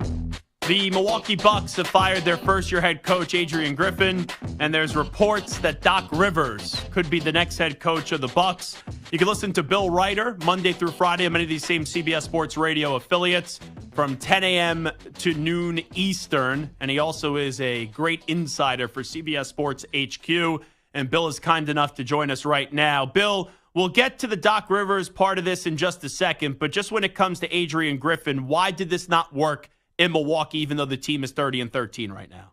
Hey, buddy. Yeah, I mean, it is shocking, not surprising, right? I'm sure you've told your audience and everybody knows the Bucks have an outstanding record. They're the second best team, at least by a record in the Eastern Conference. But there's been talk and whispers, Zach, around the NBA about the concerns the Bucks had that Adrian Griffin just wasn't up to the task of coaching a team that is a must-compete for championships now organization. Going back to when Terry Stotts, his top assistant coach, Resigned. Suddenly resigned, out of nowhere at the very start of the season. and those rumors have continued. So talking to folks in that Bucs organization, the sense that I get is that feeling that Adrian Griffin wasn't up to the job, that concern that they had given a rookie head coach more than he was at least for now capable of undertaking, and the real feeling in the front office, the guy that runs operations, John Horst, I think as good as his job, is under a lot of pressure having done what he did to bring in Damian Lillard. They felt like it was worthwhile to panic or to be bold, however you want to read it, and go get somebody else. You know, I know it's easy for a lot of us to advocate for a coach to get fired. I thought it was right last year when they moved on from Mike Budenholzer. Looking back, is that a mistake now, in your opinion? I don't think the mistake is a great question. Is moving on from Budenholzer. The mistake is in this crop of NBA coaches, kind of like the NFL coaches that are out there now. Go hire either. I mean, the guy you should hire is Nick Nurse. Ironically, the person hired to replace Doc Rivers, who I know we're going to talk about in a second, who's doing a wonderful job in Philly. Go hire Monty Williams, despite the fact that the Pistons have like -3 losses this year or whatever it is. Go hire Frank Vogel, who is very well respected. If you have expectations to win now, I don't think I'm with you. I think Budenholzer is a very good coach. I think maybe it was time for a separation. The mistake was not hiring the right person after that decision. And it's also alarming where you lose the confidence of Giannis this early. Because I love Giannis. He's one of my favorite players in the sport. It's kind of crazy how quickly, reportedly, that relationship just did deteriorate with your star player. Yeah, that's right. And look, Giannis has only had before this guy one coach in his career. So it's harder, I think, to make an assessment. Just talking to folks about this is what they've given me. It's harder to make an assessment on what it takes to manage Giannis, whether he's a diva or not. I'm not saying he is, but the assessments we can make on LeBron James are a little easier. He's had a lot of coaches, and he has, in subtle ways, including a couple nights ago with his current coach, undermined those guys, different guys, time and again. With this, it is just hard to know if Giannis needs to be managed a certain way, or, and I think that, Zach, this is the more likely outcome, Giannis has utterly lost confidence that this head coach is up to the job, and that gave the front office permission to follow their own instincts and move on quickly. Talking to Bill Ryder right now, I'm kind of laughing at this report that it could be Doc Rivers. Your reaction if the Bucks hire Doc Rivers? Well, I can tell you that I don't write all the time for CBSSports.com because I'm busy, but I'm going to write an open letter to John Horst, who runs the Milwaukee Bucks basketball operations, that will say, in effect, for the love of all that is holy, your own job and the good people of Wisconsin, do not do it. I think that would be, as you know, I think, a colossal error in judgment. And let me just read you, Zach, very quickly, a rival executive, when the news came out that Doc was in the mix, unasked, sent me the text that said, and the other Eastern Conference contenders breathe easier. Wow. I think that says it all. Yeah, that's a pretty universal view out there. Not 100%, but it's certainly widespread. And for a team that had shortcomings in the playoffs last year, I know that Doc won a championship with the Celtics, but with how it's gone recently, it would be crazy. It would make no sense to bring in Doc if the goal is to get the team over the hump this year. I mean, look, the stats speak for themselves. There are 13 blown 3-1 series leads in NBA history. Rivers has coached 3 of them. He is 6-10 in Game 7s. That is by far the most losses for an NBA coach in history in Game 7s. This dude is 17-33 in games where they had a chance to clinch. So when it's a clinch game, it's about 34% clip. I could keep going. The point remains the same. Doc Rivers, the history of success is not there to match what was a great season, that one season in Boston. The problem, Zach, is, and this is part of the reason you have to figure that the Rivers report makes sense, because they have to know who they're getting. Yeah, to make this move. Know who they're getting. Yeah. Now, look, Terry Stotts, highly regarded. He would have been the ideal guy, but I can't imagine. Could they bring him back? I mean, I had one executive suggested as, not it's going to happen, but just this is what they should do. It depends on how Stotts parted ways with Horst, the GM, because Stotts is very well respected, right? Coached in Portland forever. He and Damian Lillard have a great relationship. I just don't know, and I haven't been able to find out when he just abruptly left, whether he burned bridges just with Griffin or burned bridges with the whole organization. So let's just say it can't be Stotts, and obviously you don't want it to be Doc Rivers. I know this is a tough question. It's so tough to do this in season, Bill Ryder, but is there anyone else that you would be like, okay, that would actually be a good move for them to do? I mean, this is the problem. No, I mean, there is, because the guys that I think that you want to go and get are either the rare excellent coach who has just burned out with his organization or burned out his organization. There were several of those guys last year. And really, I think the right move, and Nick Nurse is a great example of this, there are a lot of very well-regarded assistants out there that you can go get. I know Adrian Griffin, rookie head coach, didn't work out. It doesn't mean it can't work out with a rookie head coach. It just wasn't this one. So to answer your question, no, there are no great names that are on the table. I'll throw one to you. Yeah, hit me with it. And now he's never coached as an NBA head coach. Don't you got to at least call Jay Wright? No, I mean, like, look, I understand the Jay Wright love, and I understand, but that is a gigantic leap. And whatever you accomplish at the college level, and this isn't necessarily fair, but better leap than Doc Rivers, though, right? I mean, you're a better leap than Doc Rivers. I'm a better leap than Doc Rivers. Stuart Kovacs, when he's not wooing like the multiple ladies of New York City, well, he has no hops. Is a better. I mean, like, and look, Jay Wright could work out. I just think it is. Again, this is on the front office in Milwaukee for hiring the wrong guy in Adrian Griffin by their own choice. Wrong guy. They just got rid of him. That's a lot to ask of any college coach who doesn't have NBA experience to step into. I think you need somebody with a ton of street credibility in the NBA. Last thing I'll ask you, Bill, and this is just one of those good radio questions, I think. Last night, Joel Embiid had 70 points, and he only made one three-pointer. Karl Anthony Towns scored 62, but the Timberwolves lost. What's more impressive to you? Because both are crazy. Oh, I think Joel Embiid's a lot more impressive. And I think it's a really, really good point. Nothing against Kobe and his 81 or Steph and his 60 burgers or whoever you want to look at. That is a reminder that Joel Embiid does not have to be hot, right, from a shooting perspective to be in the zone, that he can just be physical and dominant with that talent.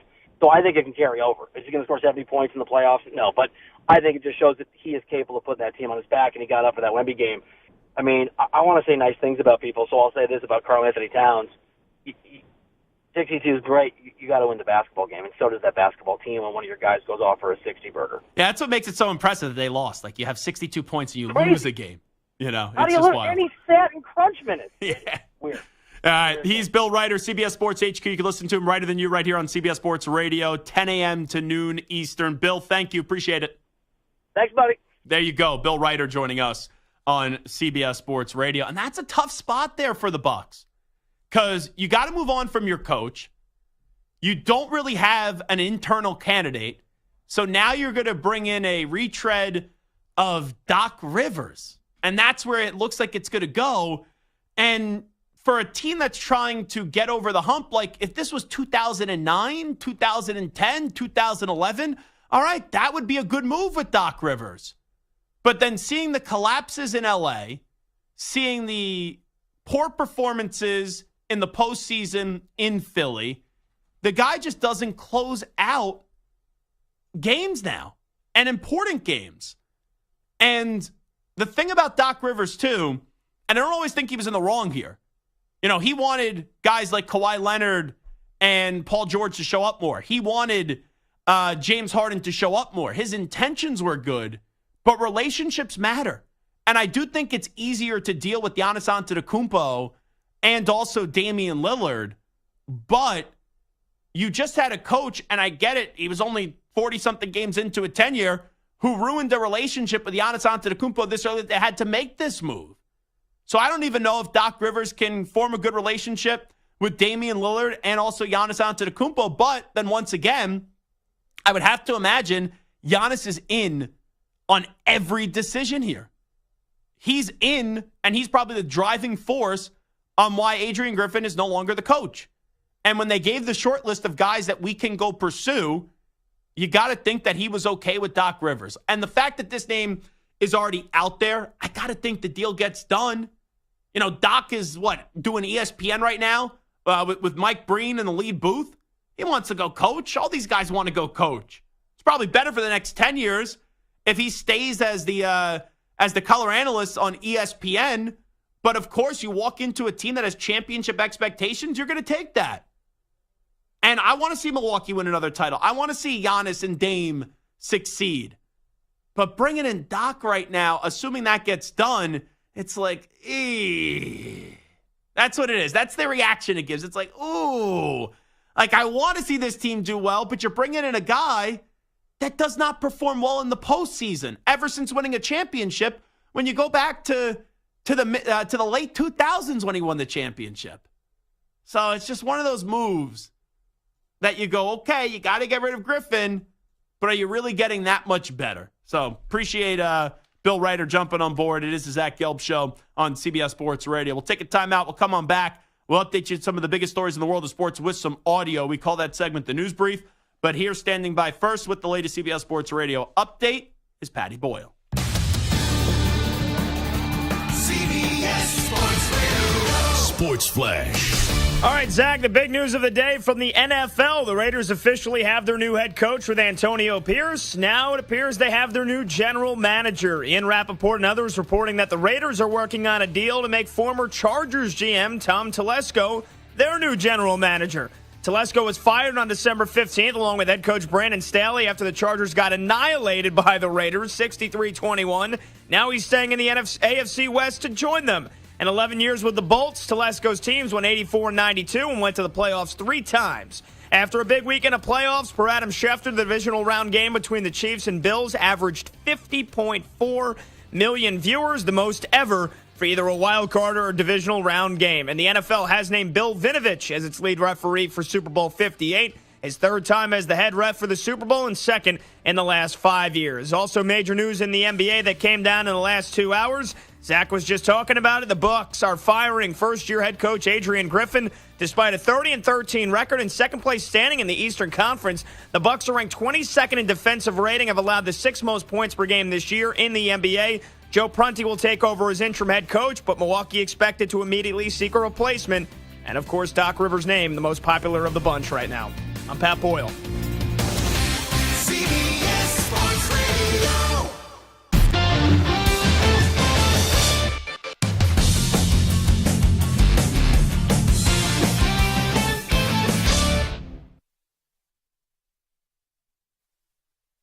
You're in a 5-minute break.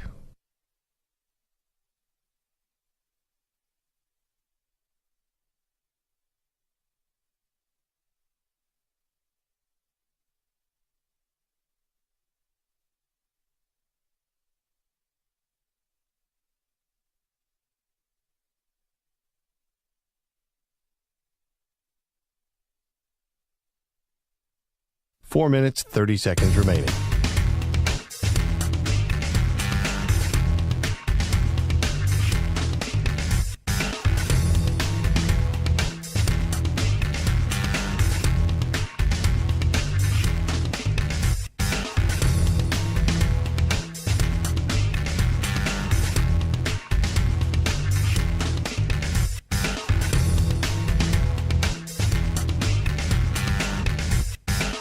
Four minutes remaining.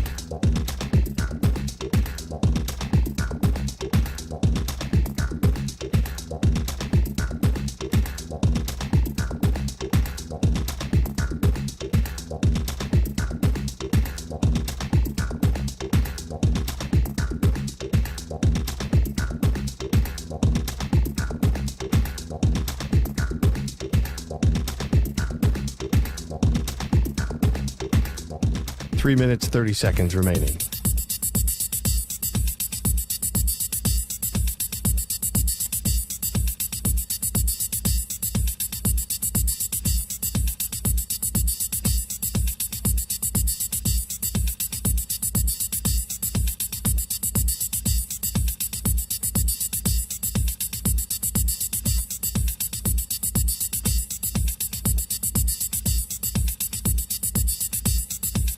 Three minutes remaining.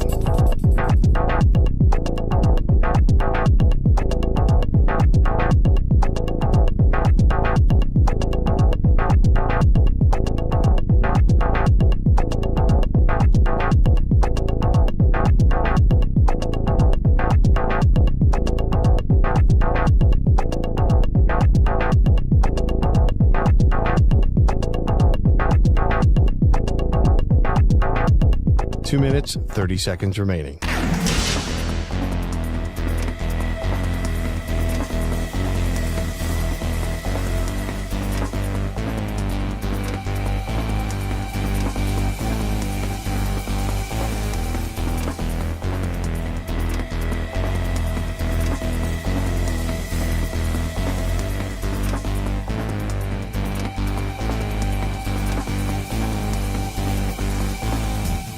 2 minutes remaining.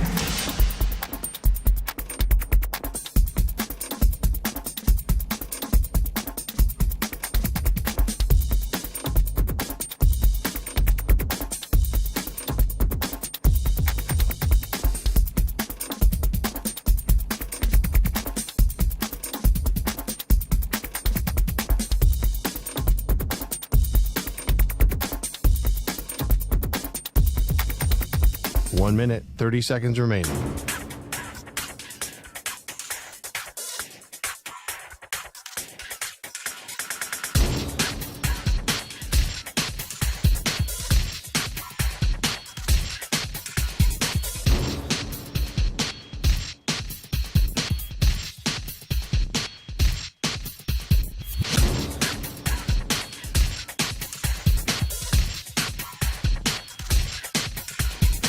One minute remaining.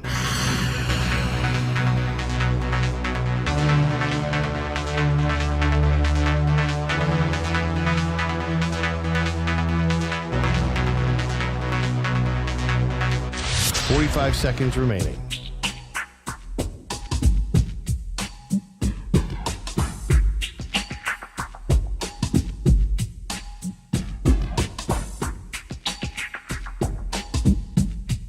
Thirty seconds remaining.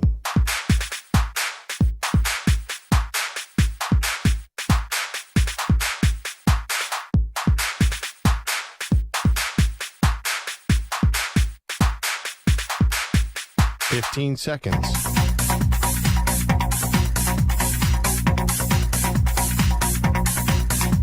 Break ends in 5 seconds.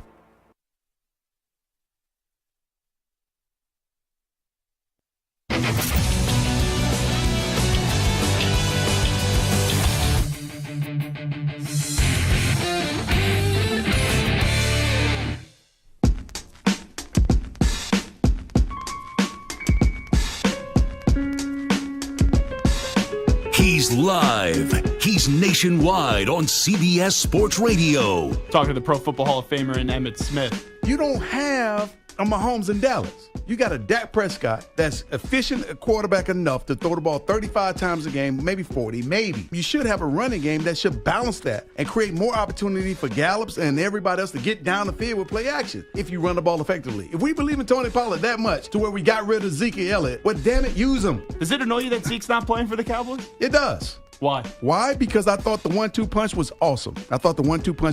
And it does ignore me. It makes me hot that he's not a Dallas Cowboy. This is the Zach Gelb Show.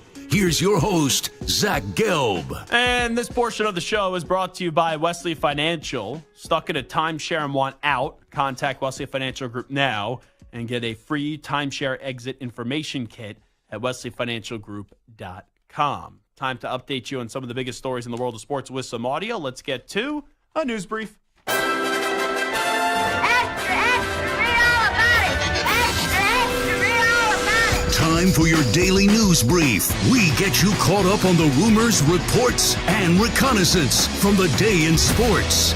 Alrighty, the Buffalo Bills, they got nothing that makes you want to shout this weekend because they got eliminated from the playoffs on Sunday in another thrilling game of the Kansas City, how about those Chiefs, and the Buffalo Bills. Here's the Bills quarterback Josh Allen on the future outlook for Bills Mafia. You know, all signs are still pointing up with this team. I know it feels bleak, and there's probably going to be a lot of change, whether it's personnel, guys coming back, guys not playing. Again, that's all speculation. That's nothing that I know, nor can I, focus on. I wouldn't say all signs are looking up. Now, what else are you going to say when you're the quarterback and you lose? I would say that all signs are just staying the same. Because the Buffalo Bills were in that AFC title game. They lost to Kansas City.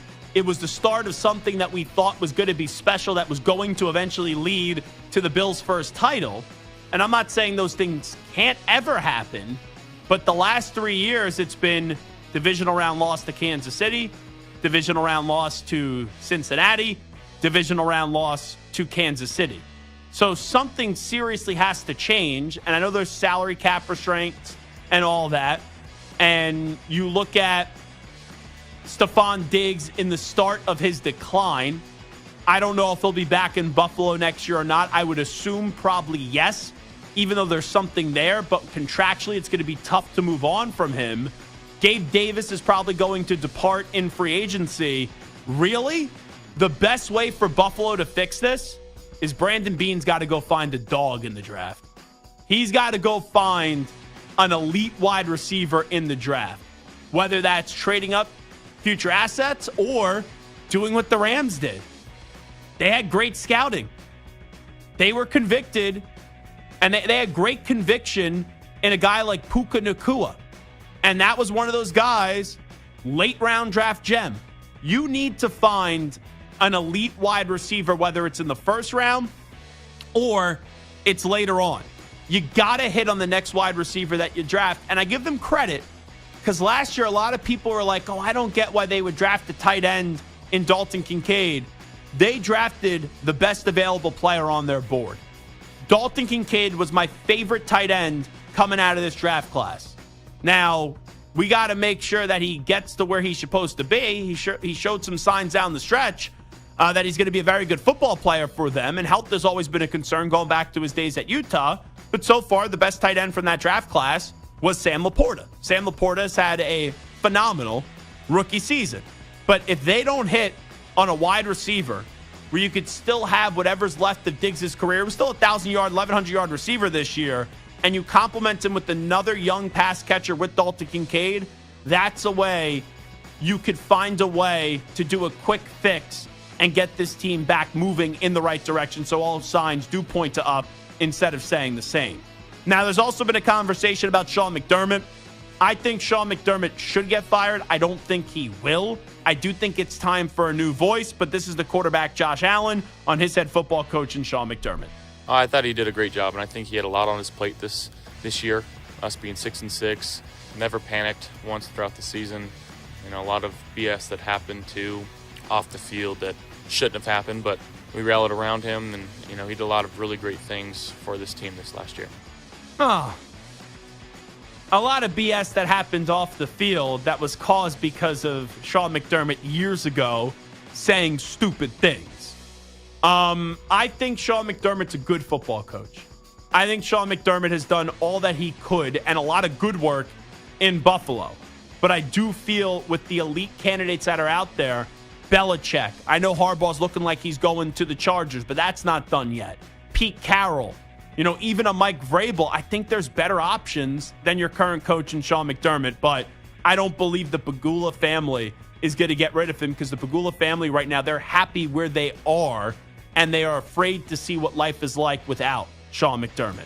Here is Zach Taylor praising the new head football coach of the Tennessee Titans, and that is Brian Callahan, who used to be the offensive coordinator in Cincinnati. He coordinates everything having to do with it. He establishes the whole structure of our offense. On game day, he and I are in constant communication. That is calling plays. That is establishing an offense. He has helped develop every position we have. He's invaluable. There's really not enough things I can say about him that if someone just followed us for a week and saw it, it would be, oh, no wonder everyone's so high on Brian. The only thing that you question about this hire, and we'll eventually see if he'll be able to make that transition from being the OC to a head coach, and that comes with great question because we've seen a lot of guys be tagged as that next elite head coach. Oh, this is the up-and-coming coordinator that you got to have, and some guys meet that expectations. Other guys do not. You know, I kind of feel like whoever gets praised as that next guy, and I'm not saying Callahan has, but just in general, whoever gets praised as that next head coach that's a coordinator, I feel as if they usually always fail. And there's more instances of like, you know, an Adam Gase or a Robert Saleh where it's not been successful than it is like a DeMeco Ryans who's been super successful. I know the odds are usually in the favor of failing compared to succeeding, but I do feel as if recently it's always the guy that you're like, what the heck? Who the heck did they just hire that ends up having success? For example, Dan Campbell, Mike McDaniel as well. Even Sean McVay. Like Sean McVay by people in football, it was like, wow, this guy's a whiz kid. This guy's unbelievable. And it was like, you hiring a 30-something-year-old to be the head football coach of your team? So it really shows you how little we do know. But for Brian Callahan, he's deserving of that opportunity. he now gets it. I don't think it's an upgrade compared to Mike Vrabel, but Vrabel didn't want to be the coach anymore. You also are entering a rebuild right now, and I don't think Vrabel was going to see it through the rebuild, and you're trying to see if you could hit gold with an early second-round pick in Will Levis, who was a quarterback that was perceived to be as high. I never thought he was going to go number one, but there were some mock drafts that had him going number one, but a lot of people thought he was going to be the third or fourth quarterback off the board, but it was going to happen in the first round. He ended up falling out of the first round to the second round. So now you're bringing in a young offensive mind to work with a GM that just wrapped up his first year and Ran Carthon, and now it's can that duo together get the most out of Will Levis. Let's go to CJ Stroud. Does he like playing with a chip on his shoulder? I wouldn't necessarily name myself as a guy with a chip on his shoulder. I just think I'm me, you know? Like, I don't really try to I used to be in the business of proving people wrong and people pleasing and stuff. Man, that stuff's exhausting and it don't make no sense. So, honestly, man, I'm really going to be just preparing for what we got going on here. I love the personality of CJ Stroud because he's just so unflappable. And a lot of times when you are an elite athlete or you're a great athlete, you got to be able to block out the noise. Now, you can't always block out everything. Naturally, you'll just see or you'll hear things when you're of that big of an interest as someone that CJ Stroud is. But it is mature, and it's also so encouraging, and it shows why he could walk into a situation like the Texans and lead them to these great lengths that he did in year one, where already this young in his career, where you would think a guy that grew up with a phone in his hand would see and would read everything, that he's already able to admit, I used to care what people think, now I don't. And I think that goes a long ways now in the new athlete that lives in the social media era, who you need to be mentally tough to be able to get through a bunch of people that are just going to be saying things about you, where you could be great, you could be the greatest player ever, and they'll still be kind of tugging at Superman's cape trying to bring you down. Here is Cam Newton on Good Morning Football right here in New York City on the NFL Network. He was in the studio with those guys and gals today, and he was asked about where he'd play in 2024. Can you just give us the top 3 teams that you want to go to? Come on, bro. Okay, give us the list. We're live. We're not on YouTube right now. It's not even 3. It's just really 1. Ooh. Me having, a family now, it's always been about family, and I don't see myself leaving Atlanta. Ooh. So if it's not Atlanta, I don't want to do it. Bill Belichick reunited, and it feels so good. So the singing puts me in a good kind of mood at the end of that clip. But the first 7 or 8 seconds of that answer, I wanted to pull my hair out. Cam's done as a football player. I get why you have to ask that question. I get why that has to be brought up. But Cam has been shot as a football player now for several years. And isn't it funny, just a year ago, he was like, I'm still a top 32 quarterback in the NFL. And now it's, I would only want to go to one destination, and that's Atlanta. And it's a smart play on Cam to just throw that out there because they're probably going to be bringing in Bill Belichick. They don't have a quarterback right now. But you're not going and you're not handing the keys over to Cam in the year of 2024 and expecting him to be your starting quarterback in the NFL. Cam did not play well in New England. He didn't play well in the second opportunity in Carolina. And unfortunately, he compiled so many injuries that his body broke down, where he used to be a great football player. He used to be an elite player. I'm a Cam fan. There's not many bigger defenders than Cam than me. I own Cam Newton gear. I love Cam. But this idea that he could still play in the NFL as a starting quarterback is just so ridiculous. It really is. Here is Greg Popovich, pregame message for Victor Wembanyama up against Joel Embiid and what the Spurs were going to try to do up against the Sixers. Now, it's funny. We'll still play it for you. Let me just remind everybody, Joel, the process, Embiid had 70 points last night in this one. But here's what Pop was trying to do. Listen up. We're going to hammer his ass. I told Wemby to stick him, put your butt right in his stomach, back him down over the rim, and just throw him through the rim. That's what you should look forward to tonight. And everyone takes that clip, and they don't use the context, they don't use the tone, and they're like, Greg Popovich, legendary coach, says the Spurs are going to hammer Joel Embiid. That's it's so ridiculous, the world that we live in, the way that things get quoted. That's clearly sarcasm from Greg Popovich and just having fun in the moment. Here is Joel Embiid, though, who didn't get his ass hammered by the Spurs. He scored 70 points and only had one three-point shot made out of 2 attempts. Here's Joel Embiid on his performance. We've been through a lot, but this is nothing. This is just another accomplishment. Obviously, you want to get the whole thing, and that's what we're working towards. We got a long way to go. So the thing with Embiid and the Sixers, they're having a good regular season, a really good regular season. And it's tough to make relevant moments in the NBA regular season because by design, it does feel like the NBA regular season is irrelevant in the large scheme of things. But scoring 70 points last night is something that should get lauded. However, a lot of people with the Sixers are going to say, let's see what you could do in the postseason because they've been a team that has been derailed by Ben Simmons. They've been derailed by James Harden. Even Joel Embiid hasn't played his best in the closing moments of some of these big games. So, yes, you could praise the individual performance of Embiid, which is definitely deserving of that. 70 points and only one three-point shot made. It's ridiculous. One of the craziest things I've ever seen. But there's always that cloud hanging over the Sixers. Can they actually get the job done when it matters the most? So Embiid ended up getting asked in the postgame that he had at least 65 points and 15 rebounds and 5 assists in a game. So it was brought to his attention that Wilt Chamberlain has never done that. Here is Embiid on comparisons to Wilt Chamberlain. I mean, it's great. Obviously, you can compare errors and stuff, but, what he was able to do was amazing. Obviously, he's got all the records. So anytime someone beats his record, it's like, you must be doing something good. And there was another clip. He was like, Wilt never did this. It was pretty funny. And he was stunned to disbelief when he found out about that. Here is Chris Finch, the coach of the Minnesota Timberwolves, on Karl Anthony Towns, who had 62 points, but it was in a losing effort. It was an absolute disgusting performance of defense and immature basketball all the way through the game. So it really didn't slip away. It had been there from the jump. So this is what happens when you have this type of approach. Obviously, we're going to try to feed a hot hand, look for a hot hand, but at some point, we got to get back to making the right play. We got to get back to doing the right things. Chris, did it turn into Karl trying to hunt like a big number? Yeah, but for a while, it was going. But, down the stretch, we kind of dried up for us. I think that's a coach that his team's 30-13. Yeah, it's crazy that a player scores 62 and you lose, but he's sending a message to the team that the defense just got to be better. And there's moments that you could pick and choose to send a message to your team.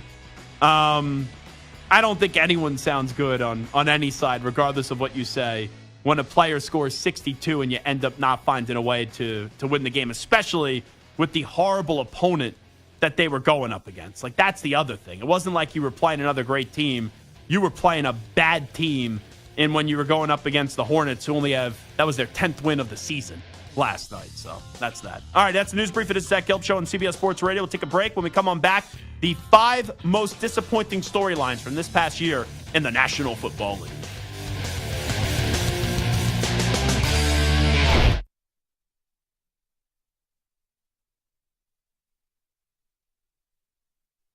You're in a 5-minute break.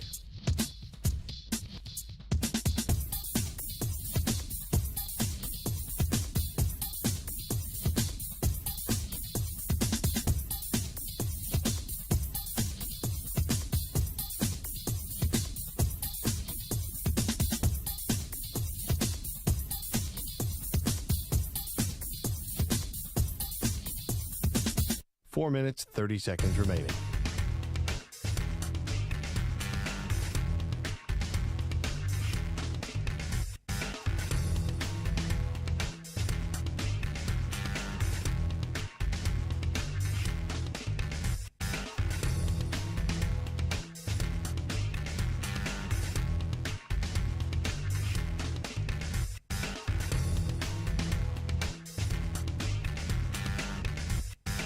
Four minutes remaining.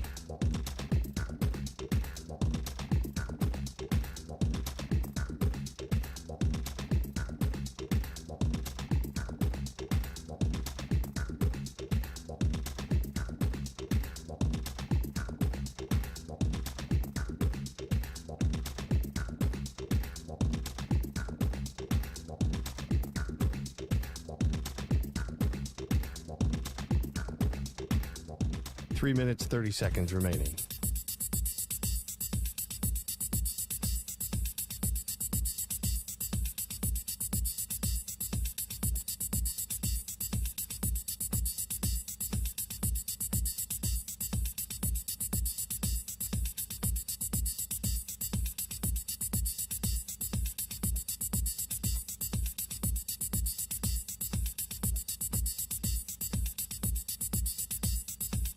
Three minutes remaining.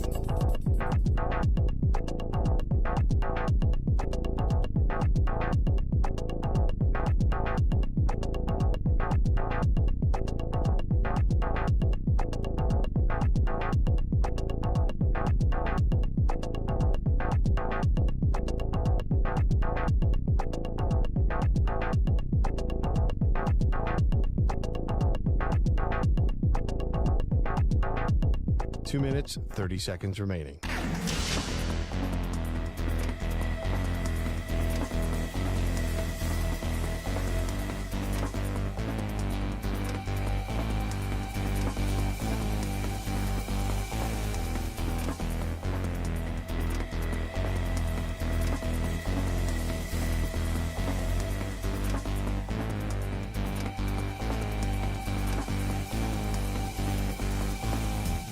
Two minutes remaining.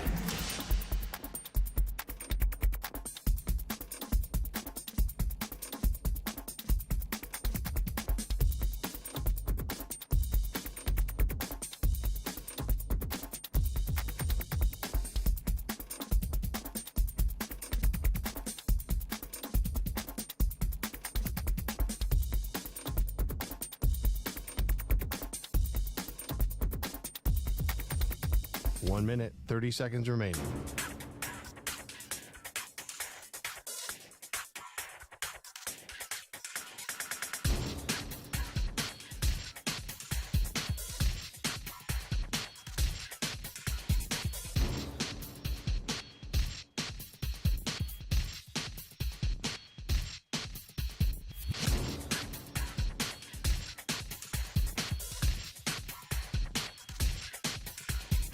One minute remaining.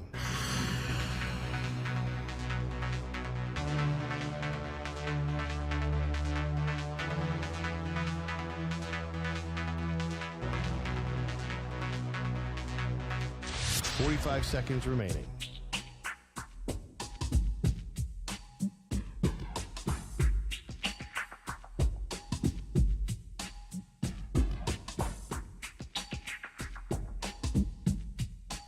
Seconds remaining.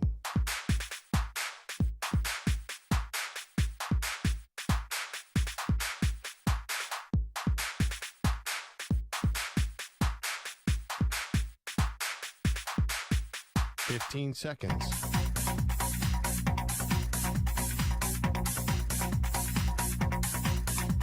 Break ends in 5 seconds.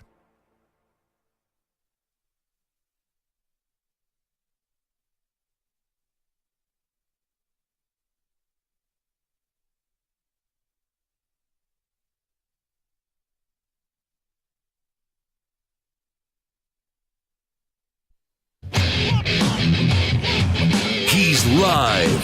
He's nationwide on CBS Sports Radio. This is the Zach Gelb Show.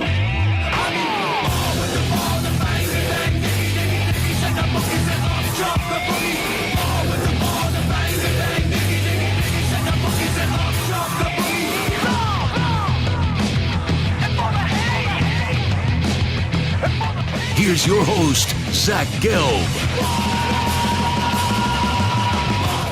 All righty, hour number 3 of our radio program. That's right, it is the Zach Gelb Show, coast to coast on CBS Sports Radio. Glover Quin, former Lions defensive back, is going to stop by 20 minutes from now. His Lions off to the NFC title game. Will they be going up against the San Francisco 49ers in Santa Clara on Sunday? So we'll talk to Glover Quin 20 minutes from now.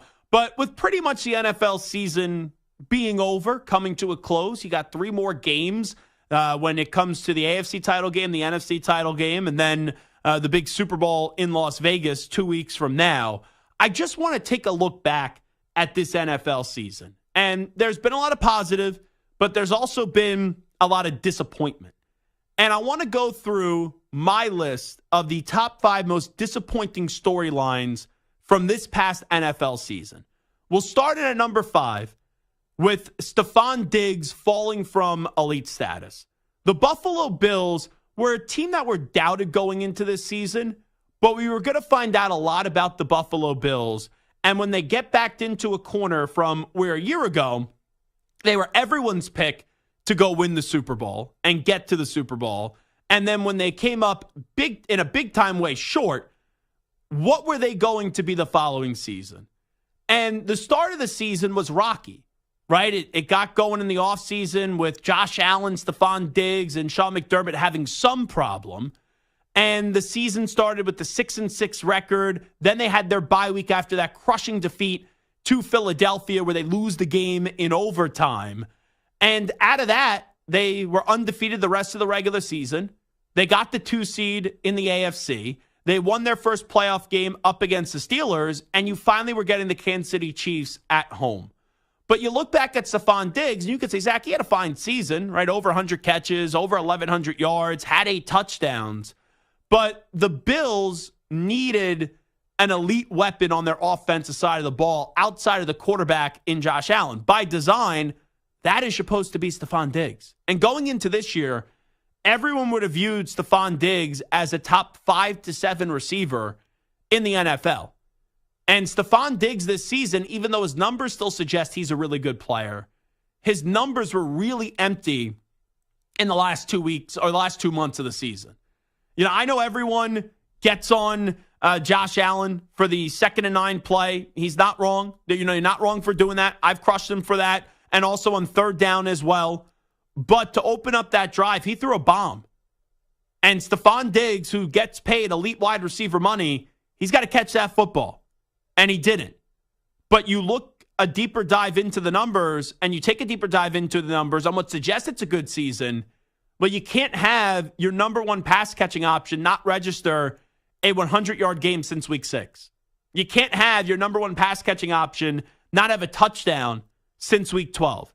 So when I look at Stephon Diggs, it's extremely just disappointing how he went from being one of the best wide receivers in the NFL to now starting to show his decline, and he's 9 years into a career. He just wrapped up year 9, and he's 30 years old.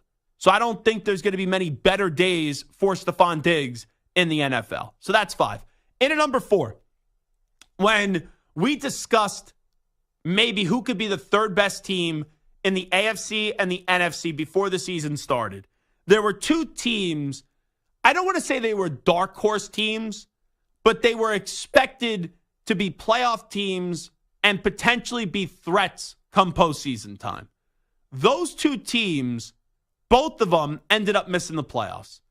Where going into the season, you definitely had Kansas City and Cincinnati, 1 and 2 in the AFC. And then the 3rd team was up for grabs. Some said it could be Jacksonville. At the time, we thought easy division. You had the 2nd year of Doug Peterson, Trevor Lawrence being together, coming off what was a year 1 where not only did they make the playoffs, not only did they win the division, but they also won a playoff game coming back from down 27 points to take care of business up against the Chargers and then having a solid effort on the road in Kansas City where they bat out in the divisional round. And in the NFC, everyone looked at 1 and 2 going into this year, Eagles and 49ers. And the 3rd team, there were a mixture of people. Like people were talking about the Cowboys, people were talking about the Lions. But the Seahawks were another team that were very alive as well. Especially when the year before, they made the playoffs when no one thought they were going to make the playoffs. Year 1 without Russ. Geno Smith was a good player for them a year ago. And they have a talented roster. But for both those teams to not make the playoffs, it's extremely disappointing. It's one thing to not get the job done in the postseason. It's one thing to not meet those expectations of being one of the better teams in the AFC and the NFC. But when you have 7 teams that make the playoffs in the AFC and the NFC, to just flat outright miss it, it's a joke. And Jacksonville, I'm really concerned about. Because as much as I love Doug, and as much as we've been told Trevor Lawrence is supposed to be that guy, when they went up against big opponents this year, and they were all in their building. Kansas City in their building. Baltimore in their building. San Francisco in their building. It's one thing to lose a game. It's another thing to not show up. And those 3 games, they did not show up. And their offense, which is the strength of their team, and I know they hired Ryan Nielsen the other day, which is a good hire because he did a good job with this Falcons defense last year in Atlanta. But when your offense is supposed to be your strength and it ended up being a weakness, I don't know how you fix that. And for Seattle, I think we all look at Geno Smith as he was fine. He's been better than what you could expect the last 2 years.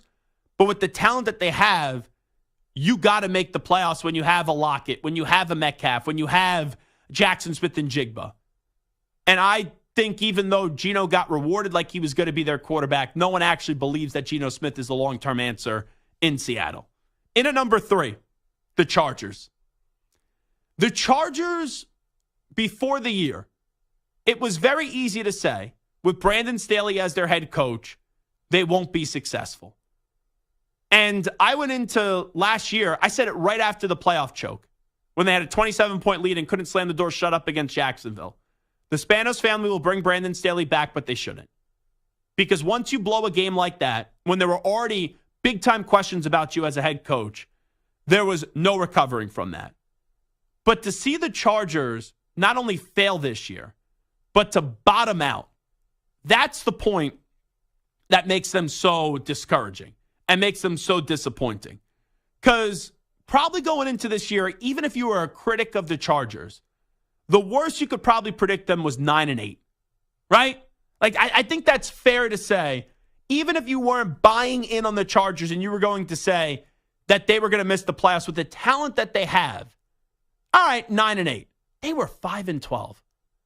And that decision to bring back Brandon Staley, and I know they suffered a lot of injuries, but the Chargers suffer a lot of injuries each and every year.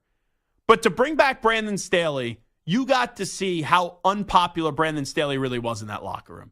Because the first year, it was okay. The season ended the way that it did, and it was his fault with the timeout, and then it led the Raiders to be a little bit more aggressive with Bisaccia. You kick the field goal, then you end up making the playoffs, where if they would have tied, both teams would have made the postseason. But there was a difference between being aggressive with Staley and just being stupid. And then last year, you had a guy that was winning games, right? They were making the playoffs, but that was just a bar to make the playoffs. But then even early on this year, and it got off to a bad start, there were back-to-back games where they were going up against the Raiders and the Vikings. I forget what the order was, but it was Raiders, Vikings, or Vikings, Raiders, where he went for it deep in his own end. 4th and 1 inside his 30, 35-yard line. Went for it. Didn't get it. And then was fortunate enough that Aiden O'Connell and Kirk Cousins threw him a gift interception both those times to get 2 victories.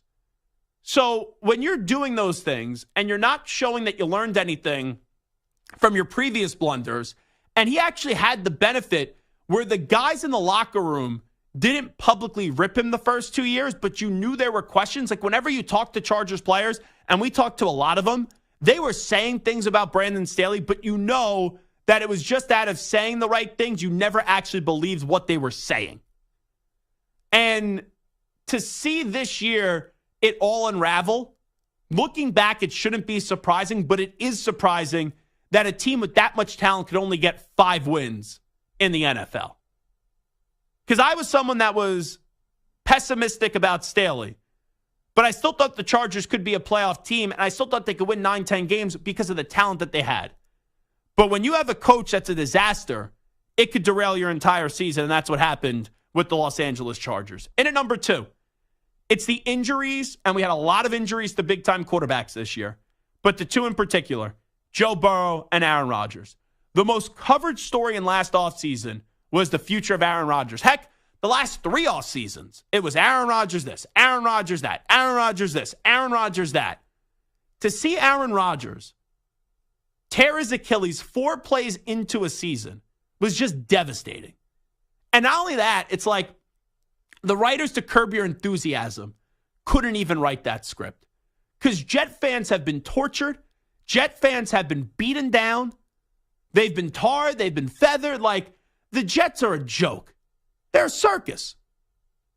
Like, when your franchise highlights are winning Super Bowl III and then not winning, making 2 AFC championship games, it shows you how little you've had to cheer for as a Jet fan. But to finally have optimism, for finally people talking about you in a positive way, to see that season just crash and burn 4 plays in, it was severely disappointing. Because whether you like Rodgers or not, no one with the brain wanted to see him get hurt. And he's a top 10, top 15 quarterback of all time. And I wanted to see how this was going to play out. I wanted to see how successful that this could be. But once you get back into the well of Simeon and Boyle and Wilson, you knew that team was screwed regardless of what you thought of the roster. And then the other was the Joe Burrow injury. Because the Bengals, it started in the offseason with the injury. They started off slow. Then he found a way to turn it around. And then right when that team was starting to hum, right when you thought that team was back to being a Super Bowl contender, he has the injury. And then he's done for the season. And I give credit to Jake Browning. He did good. You know, he's solid for them. The Bengals still were 9-8, basically without having Joe Burrow for the entire season healthy. And Browning showed you that the Bengals have the backup quarterback, and maybe he latches on somewhere and catches on somewhere and is the starting quarterback somewhere and gets a chance to start. But seeing Burrow and Rodgers, 2 of the better quarterbacks in the league, get hurt and have their seasons come to a close was just very disappointing because of what those teams could have potentially done this year. And then finally, the most disappointing story from this past year in the NFL, it's the Eagles. The Eagles are 10-1. The Eagles, who are probably going to bring back Nick Sirianni, but they got rid of their offensive coordinator and Brian Johnson. They got rid of Sean Desai in season from being the DC. Then they promoted Patricia, but they officially fired Sean Desai a few days ago. The Eagles are a team that I don't know if there's a more intriguing team entering the NFL next season. Like the Jets will be intriguing because they have Rodgers, they get Rodgers back.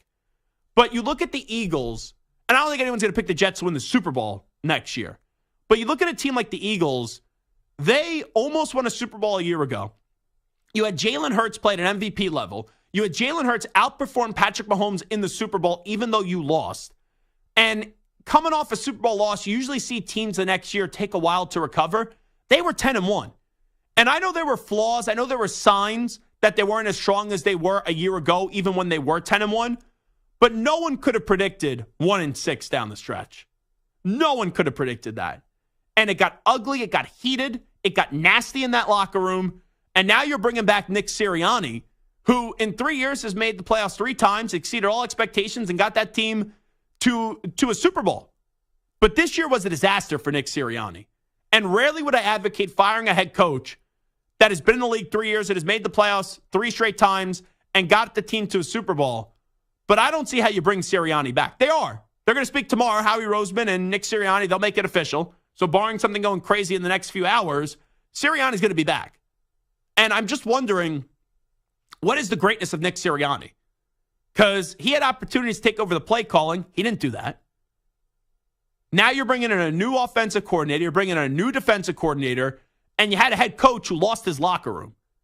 And you got a team that's getting older. Now you still have Jalen Hurts. And they got to get Jalen Hurts moving back in the right direction.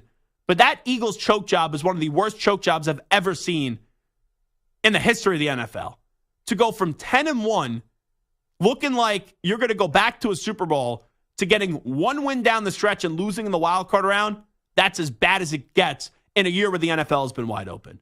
So the 5 most disappointing storylines for me this year from the NFL: Stephon Diggs falling from elite, the Jaguars and Seahawks not being ready, and not only not being ready, they both missed the playoffs. The Chargers just being a disaster, Burrow and Rodgers getting hurt, and then one of the worst choke jobs you've ever seen in the Philadelphia Eagles from 10-1 to then 1-6 down the stretch. All right, it's Zach Gelb Show on CBS Sports Radio. You could always give me a follow on Twitter and Instagram at Zach Gelb, ZachGelb. Give us a call, 855-212-4CBS, 855-212-4227. The Detroit Lions are in the NFC title game up against the San Francisco 49ers. Former Detroit Lion Glover Quin will join us on the other side. You're in a 5-minute break.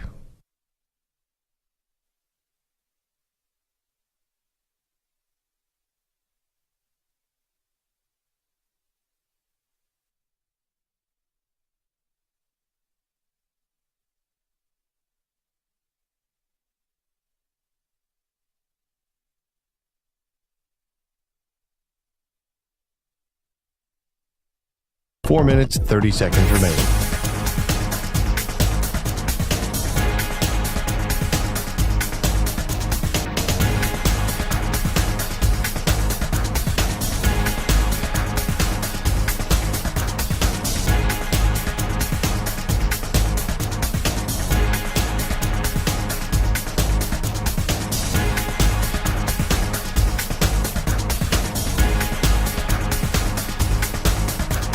Four minutes remaining.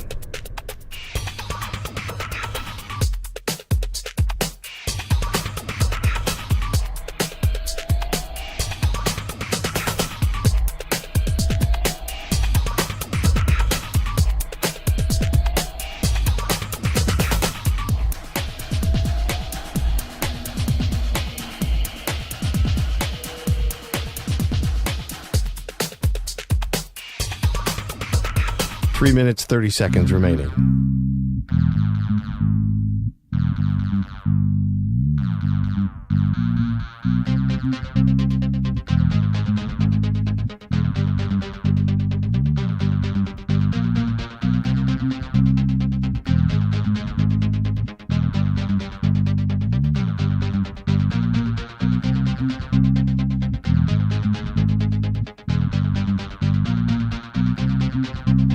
Three minutes remaining.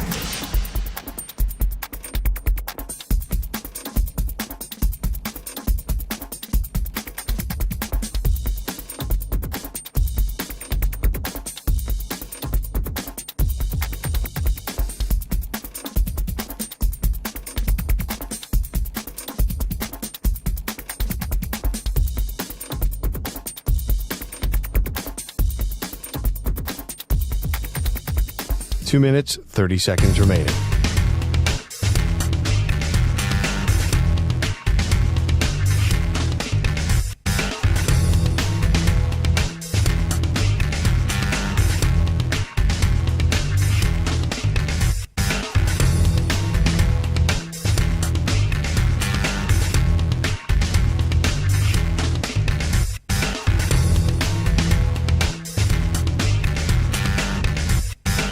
Two minutes remaining.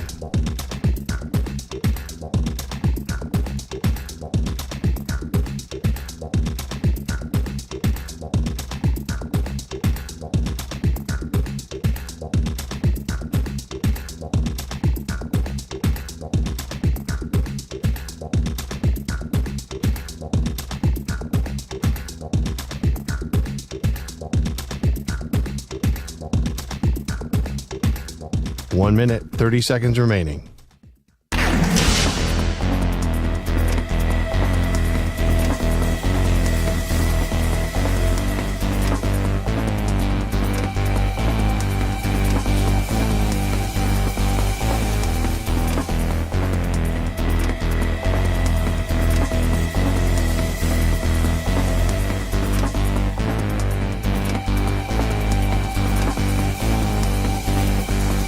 One minute remaining.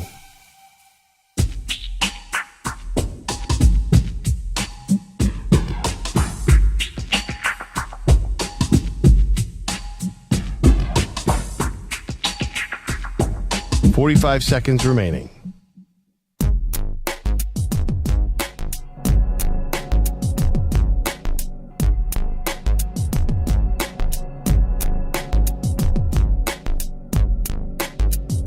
.30 seconds remaining.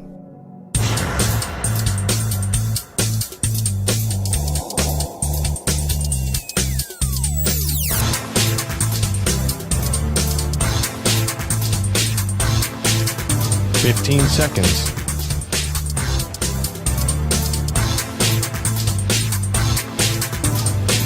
Break ends in 5 seconds.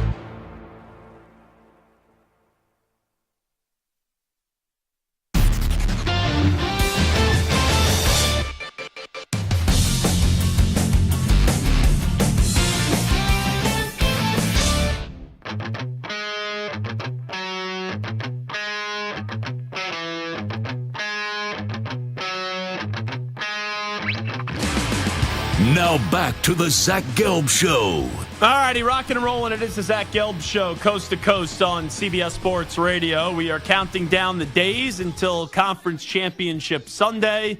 We know that in the AFC, it will be the Baltimore Ravens welcoming in the Kansas City Chiefs. And then the NFC in Santa Clara, it will be the 49ers hosting the Detroit Lions. Let's go out to the guest line right now. Welcome in a man that played for the Texans and the Lions, led the NFL in interceptions in 2014. Now as a podcast, Believe in Lions on the Believe Podcast Network. And that's Glover Quin, kind enough to join us on the Zach Gelb Show on CBS Sports Radio. Glover, appreciate the time. Thanks so much for doing this. How you been?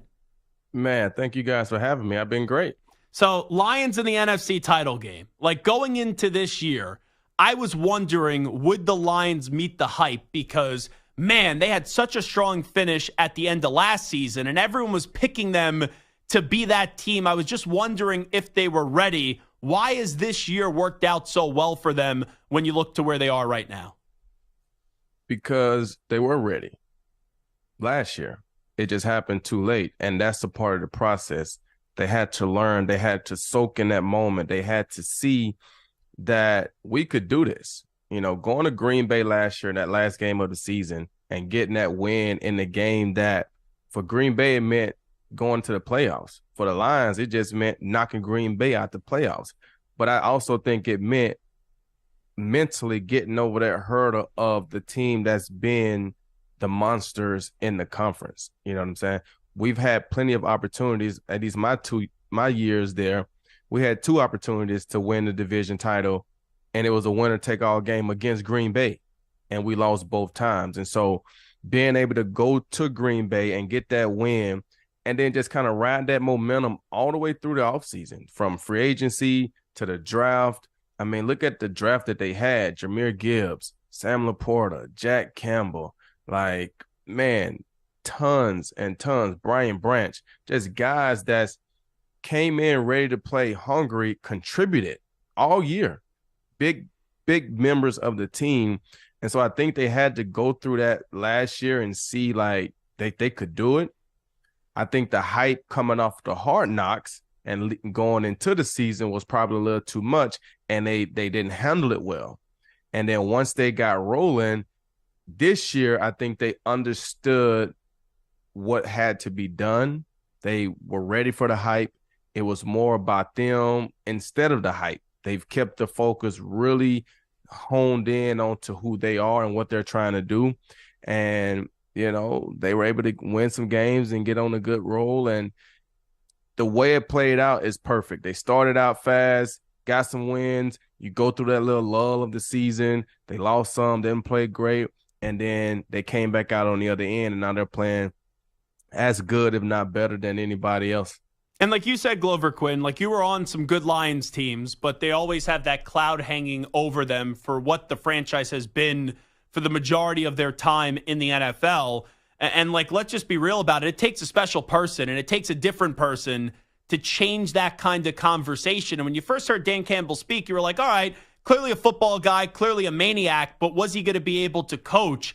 And man, even after some adversity he had in the first 2 years, this guy believed in what he did, and he's built this team through the trenches along with Brad Holmes, and they're now just hitting everything right with what they're doing with this organization.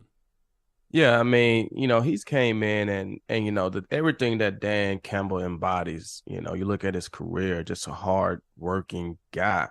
You look at his coaching career, going up through the ranks as a hard-working guy. You look at Detroit, the city. It's a hard-working blue-collar city.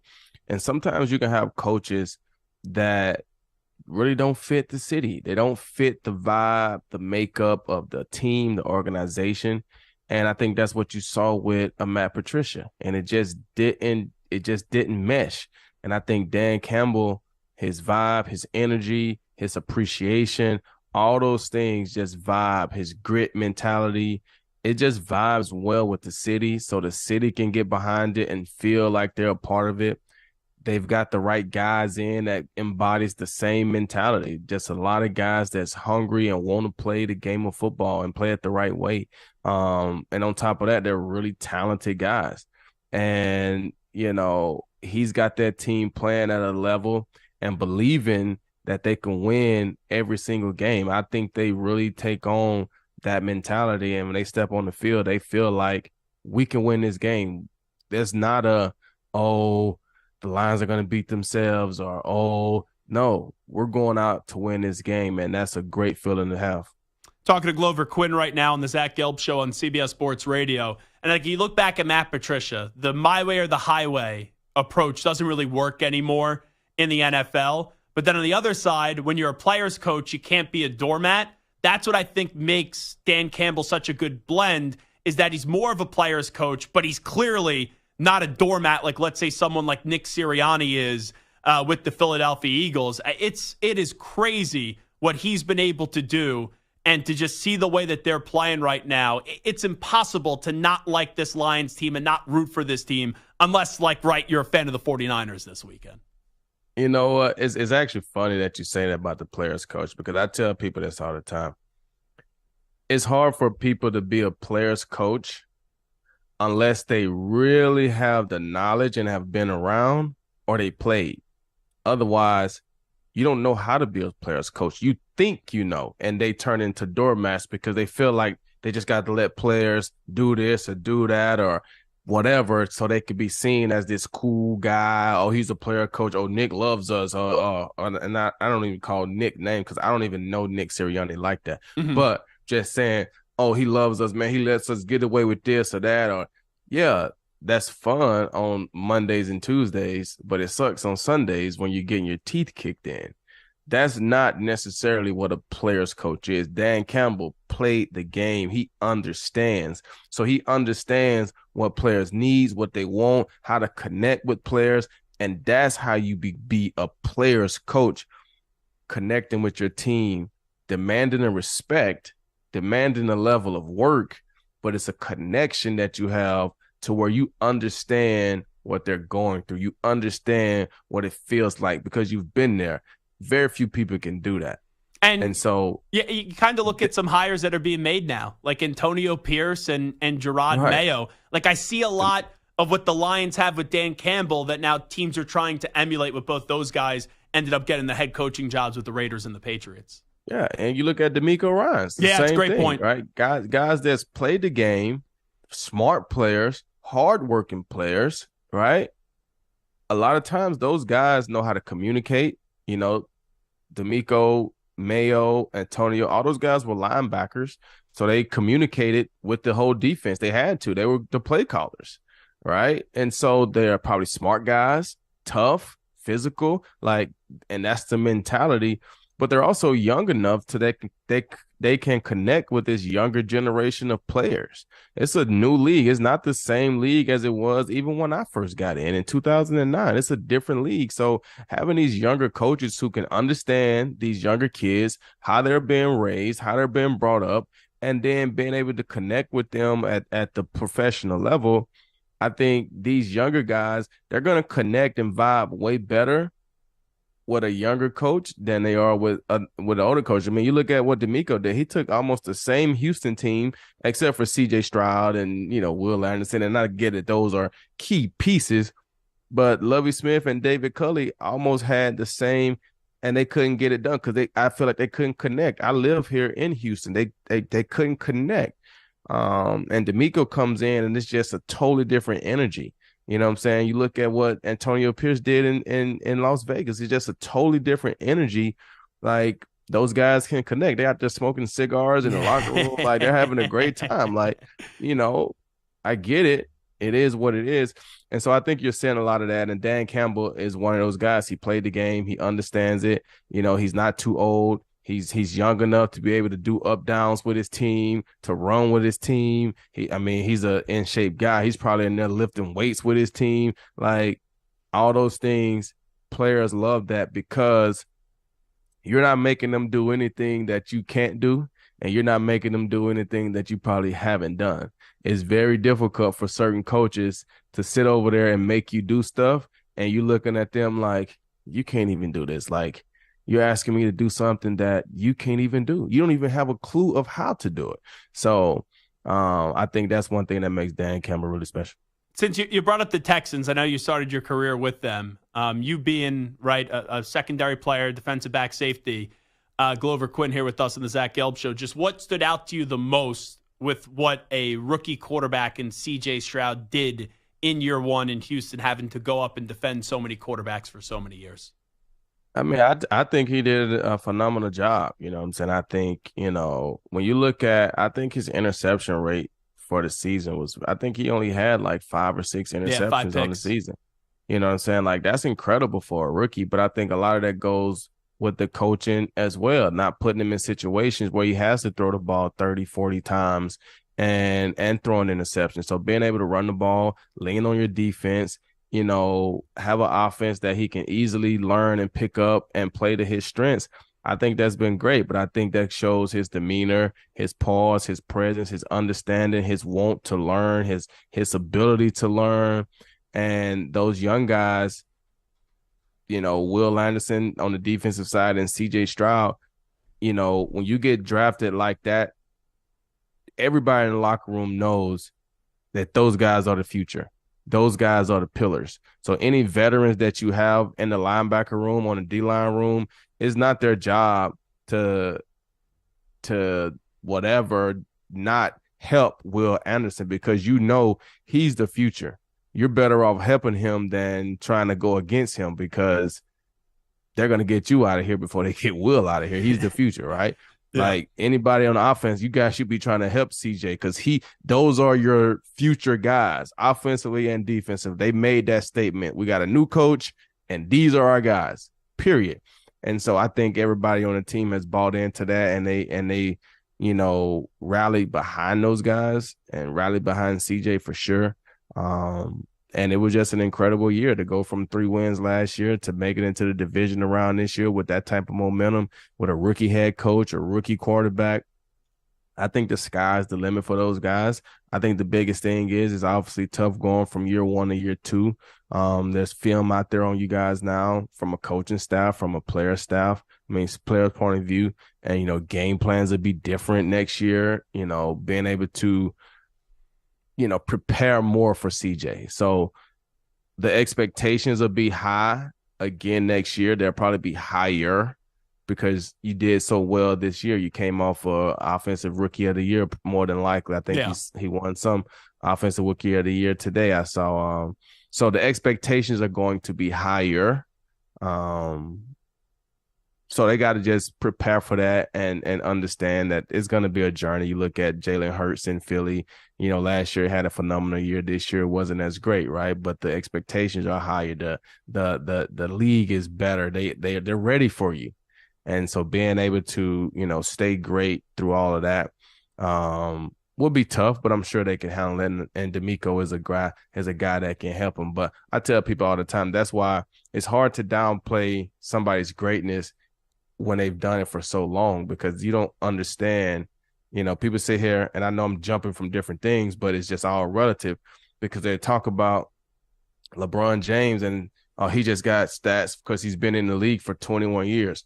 Do you know how hard it is to be in the league at an elite level for 21 years? Yeah, it's nuts. It's that's why we brought this up earlier. Like sometimes today you have people saying, "Oh, Mahomes is the greatest quarterback of all time." I'm like, hold on.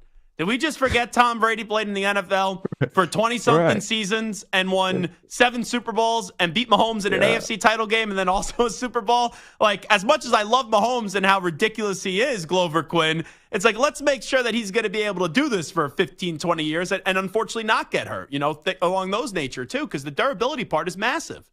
Right, and that's a part that people don't take into consideration when they want to say the greatest of all time. We never said Tom Brady was the most talented of all times. We said he's the greatest, right? So when you look at Patrick Mahomes, is he more talented than Tom? Sure.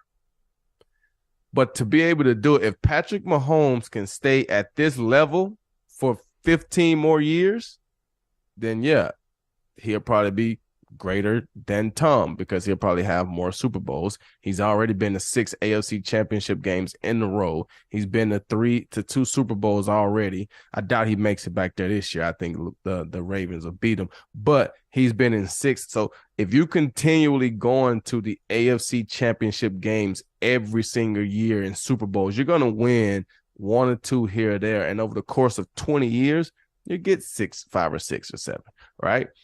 But that's a lot to do. That's hard to do. And until he do that, all we can say is, yes, he's more talented, but we can't put him as the GOAT at this point. He just hasn't done it long enough. Last thing I'll ask you, Glover Quin. Brock Purdy has turned into a polarizing topic. Let's say you were getting ready to go up against him this weekend. What would your honest assessment be of him when we be in your defensive back room?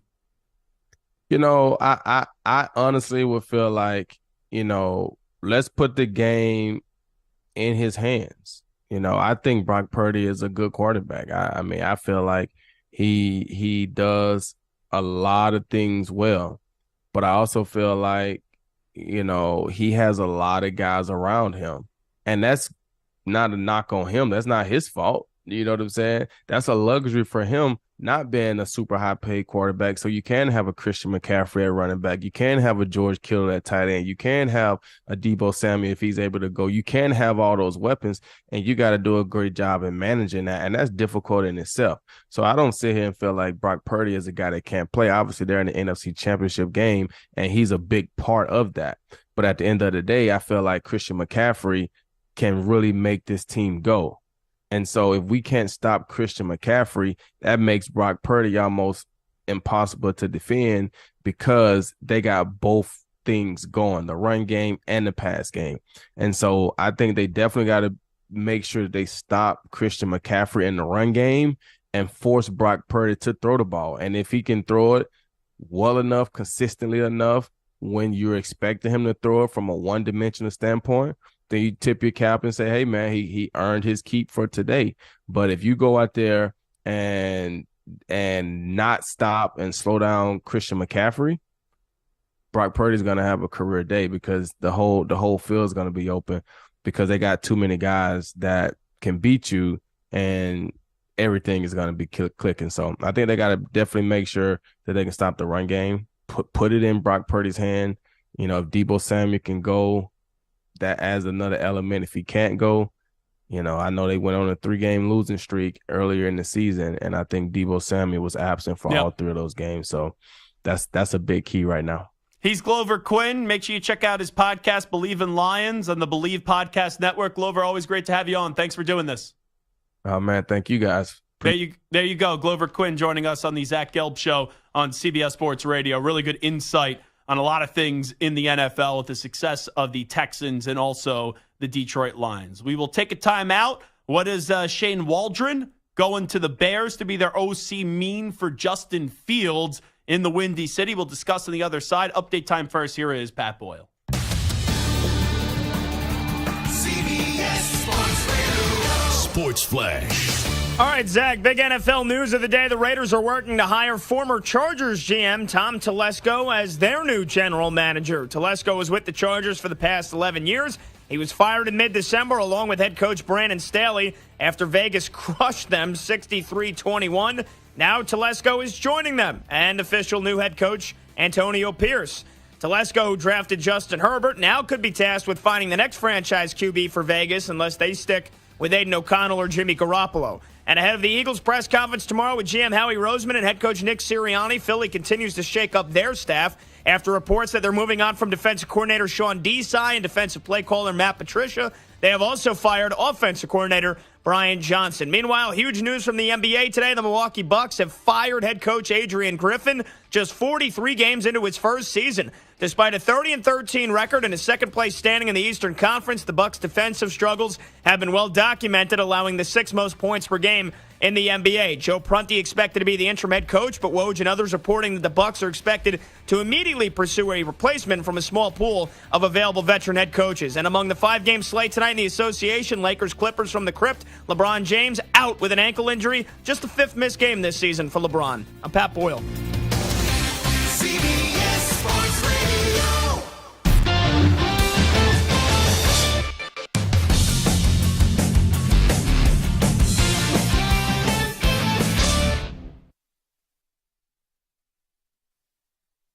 You're in a 5-minute break.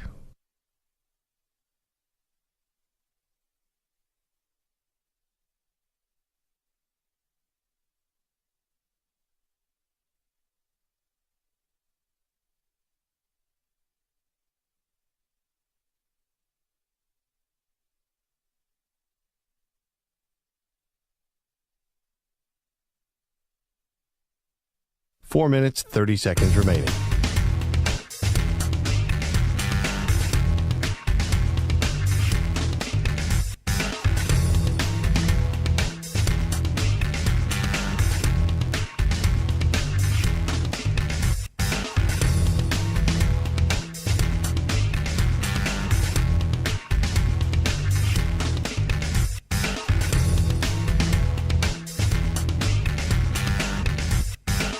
Four minutes remaining.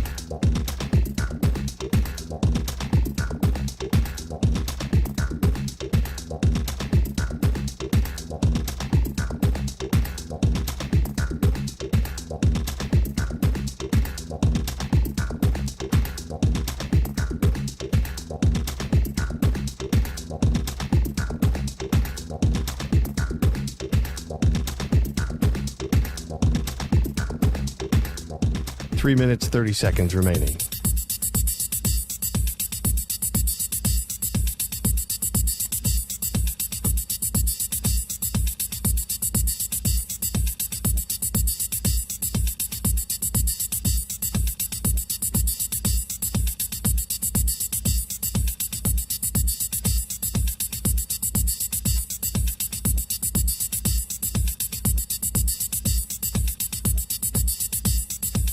Three minutes remaining.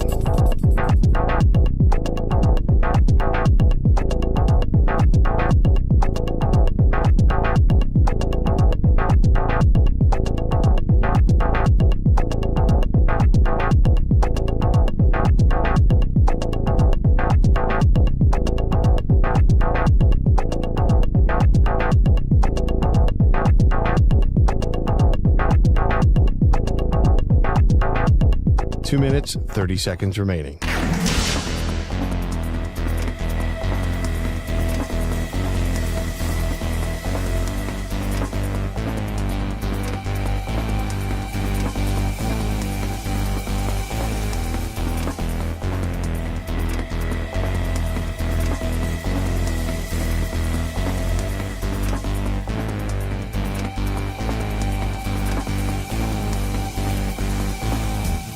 Two minutes remaining.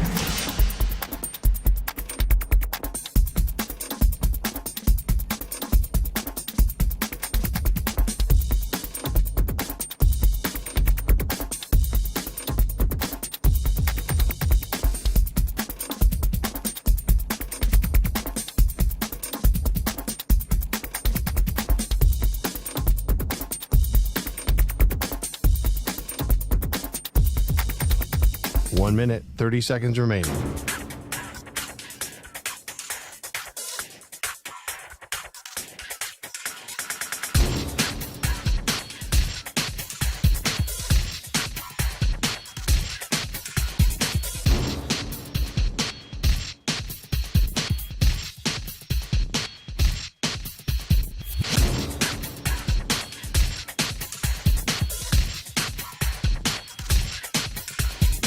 One minute remaining.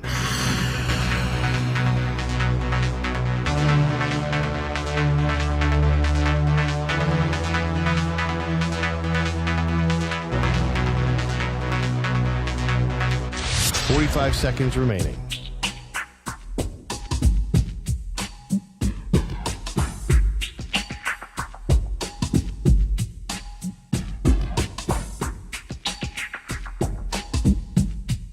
Thirty seconds remaining.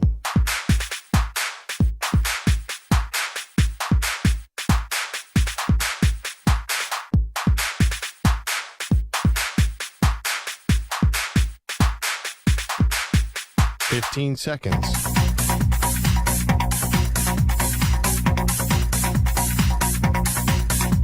Break ends in 5 seconds.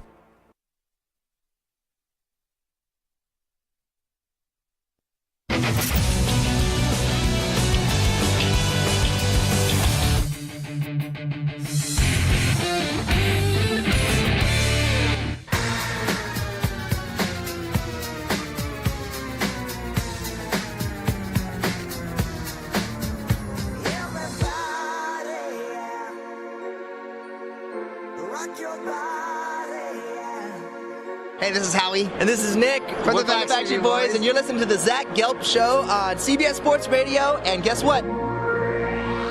Zach is back. All right. He's live. He's nationwide on CBS Sports Radio. This is the Zach Gelb Show. All right, it is the Zach Gelb Show on CBS Sports Radio. So the Bears did hire Shane Waldron, the former Seahawks offensive coordinator, to be their offensive coordinator. In the aftermath of Pete Carroll getting fired, that's just the way that I'm going to say it. I'm sure they'll say, oh, well, we moved him into an advisor position and all that nonsense. He got fired as the head coach of the Seahawks. Pete has even said it. He wanted to keep on coaching the team. He tried to keep his job, but that's not the case. So they're going to be bringing a new head coach. They're going to be bringing a new staff into Seattle, and we still don't know who that is going to be. But Shane Waldron, their offensive coordinator for the last few years, is now off to Chicago. And I do hear a lot of people in the last 24 hours or so say, well, you're bringing Shane Waldron. Shane Waldron had a lot of success with Geno Smith. If he was able to get something out of Geno Smith when Geno Smith's career as a player in this league was pretty much over to have success in Seattle, imagine what he could do with Justin Fields. I don't look at it that way. I think this is a good hire. Don't get me wrong. But I have already waved the white flag in this idea that Justin Fields is going to be the Bears quarterback next year. I think he should. Like, I was running the Bears, I would keep Justin Fields. I would make sure to trade down a few spots to 2 or 3, get some future resources back, and you also do get Marvin Harrison Jr. and another big player with the other first-round pick that you get. And you roll into next season with Marvin Harrison Jr., DJ Moore, and you have Justin Fields as your quarterback with an offensive coach that has had success before in the NFL. That's what I would do. But I look at this with Eberflus practically being on the hot seat. No one thought he was going to be back when the season started, and they thought this was going to be his final year in Chicago. But Eberflus did well down the stretch, kept his job. They're keeping Eberflus. They're keeping Ryan Poles. They got rid of the offensive coordinator, and now you bring in Shane Waldron. I think this is the Bears saying, let's put our new young quarterback, when we reset the time clock, in the best potential situation to succeed so we don't finally mess up a quarterback. And it's one of those new guys that we bring in that we actually develop them and mold them the right way. And I still don't know if Eberflus will be back next year. You got to see how this year does play out. And if you do enough with a rookie quarterback in year one where you could call off the dogs and not have everyone right at the throat of Eberflus saying that he should lose his job. But whether or not I think the Bears should or should not bring back Justin Fields, and I think they should, I think the way that they have talked about this, and now they need an offensive coordinator, but bringing in Waldron, I just keep on looking at this and I keep on saying, what does my gut tell me? Like, when you look at the Bears, do you see them with Caleb Williams or do you see them with Justin Fields next year? And I think they're going to reset the time clock. They're going to draft Caleb Williams. They're going to trade Justin Fields. They'll get something back for Justin Fields. I don't know. I don't know if they'll get a first-round pick for Justin Fields, but I think they could get a second. You know, maybe if it's not a second, it's a third that could turn into a second. Maybe it's a second that could turn into a 1, depending on certain criteria that are in place. But you'll get something back for Justin Fields. And he's now been in the league for 3 years, so you get into that fifth-year decision, fifth-year option making. So you still got this year, and then you got the year after that. But you know it in this league, when you have a quarterback, you try to get ahead of the curve because these salaries just get so out of, just so out of sync, and it's so crazy with now these quarterbacks making $45, $50 million a year, where if you have someone that you think could be your franchise quarterback, even if you don't know, you pay them, and you do so early so you don't have to pay even more further down the road because these prices just keep on going up and up and up, and they increase exponentially when it comes to paying these quarterbacks. So you really got to take advantage of the rookie window, of that rookie contract, because there will always, and this is why GMs get paid money and they're salary cap guys too. Then you got to figure out, how do you fit in the young quarterback that now is going to be a lucrative quarterback, and then also find the way to pay enough guys so you could still form a football team that could go contend for a championship. So I like this hire of Shane Waldron.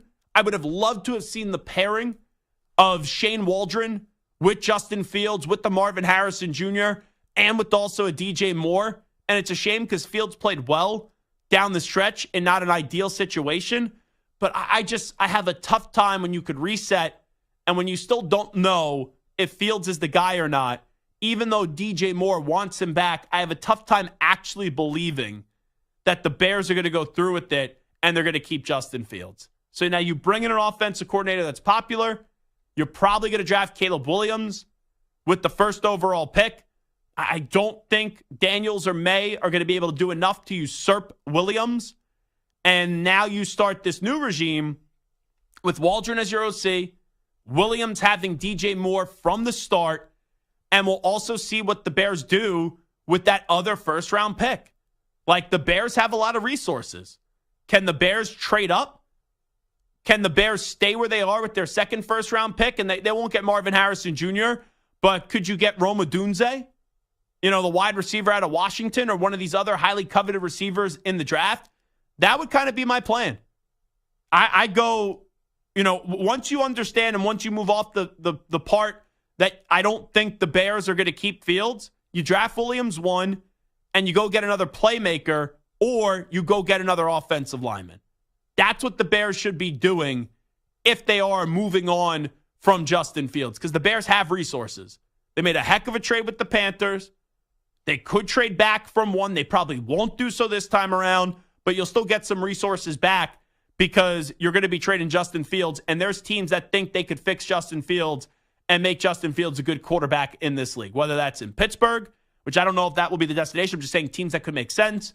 Atlanta, you know, how about Seattle going out there and maybe trading for Justin Fields? There are spots, Minnesota, like there are landing spots for Justin Fields that could make a ton of sense. All right, that is the Zach Gelb Show on CBS Sports Radio. Fun Tuesday edition. Drew Tranquill is going to join us tomorrow. The Chiefs linebacker is getting ready for the AFC title game. I'd like to thank Bill Ryder for joining us today. I'd like to thank Glover Quin for joining us in the last segment, and each and every one of you for listening, participating, interacting with the show Monday through Friday right here on CBS Sports Radio. You could always give us a call, 855-212-4CBS, 855-212-4227.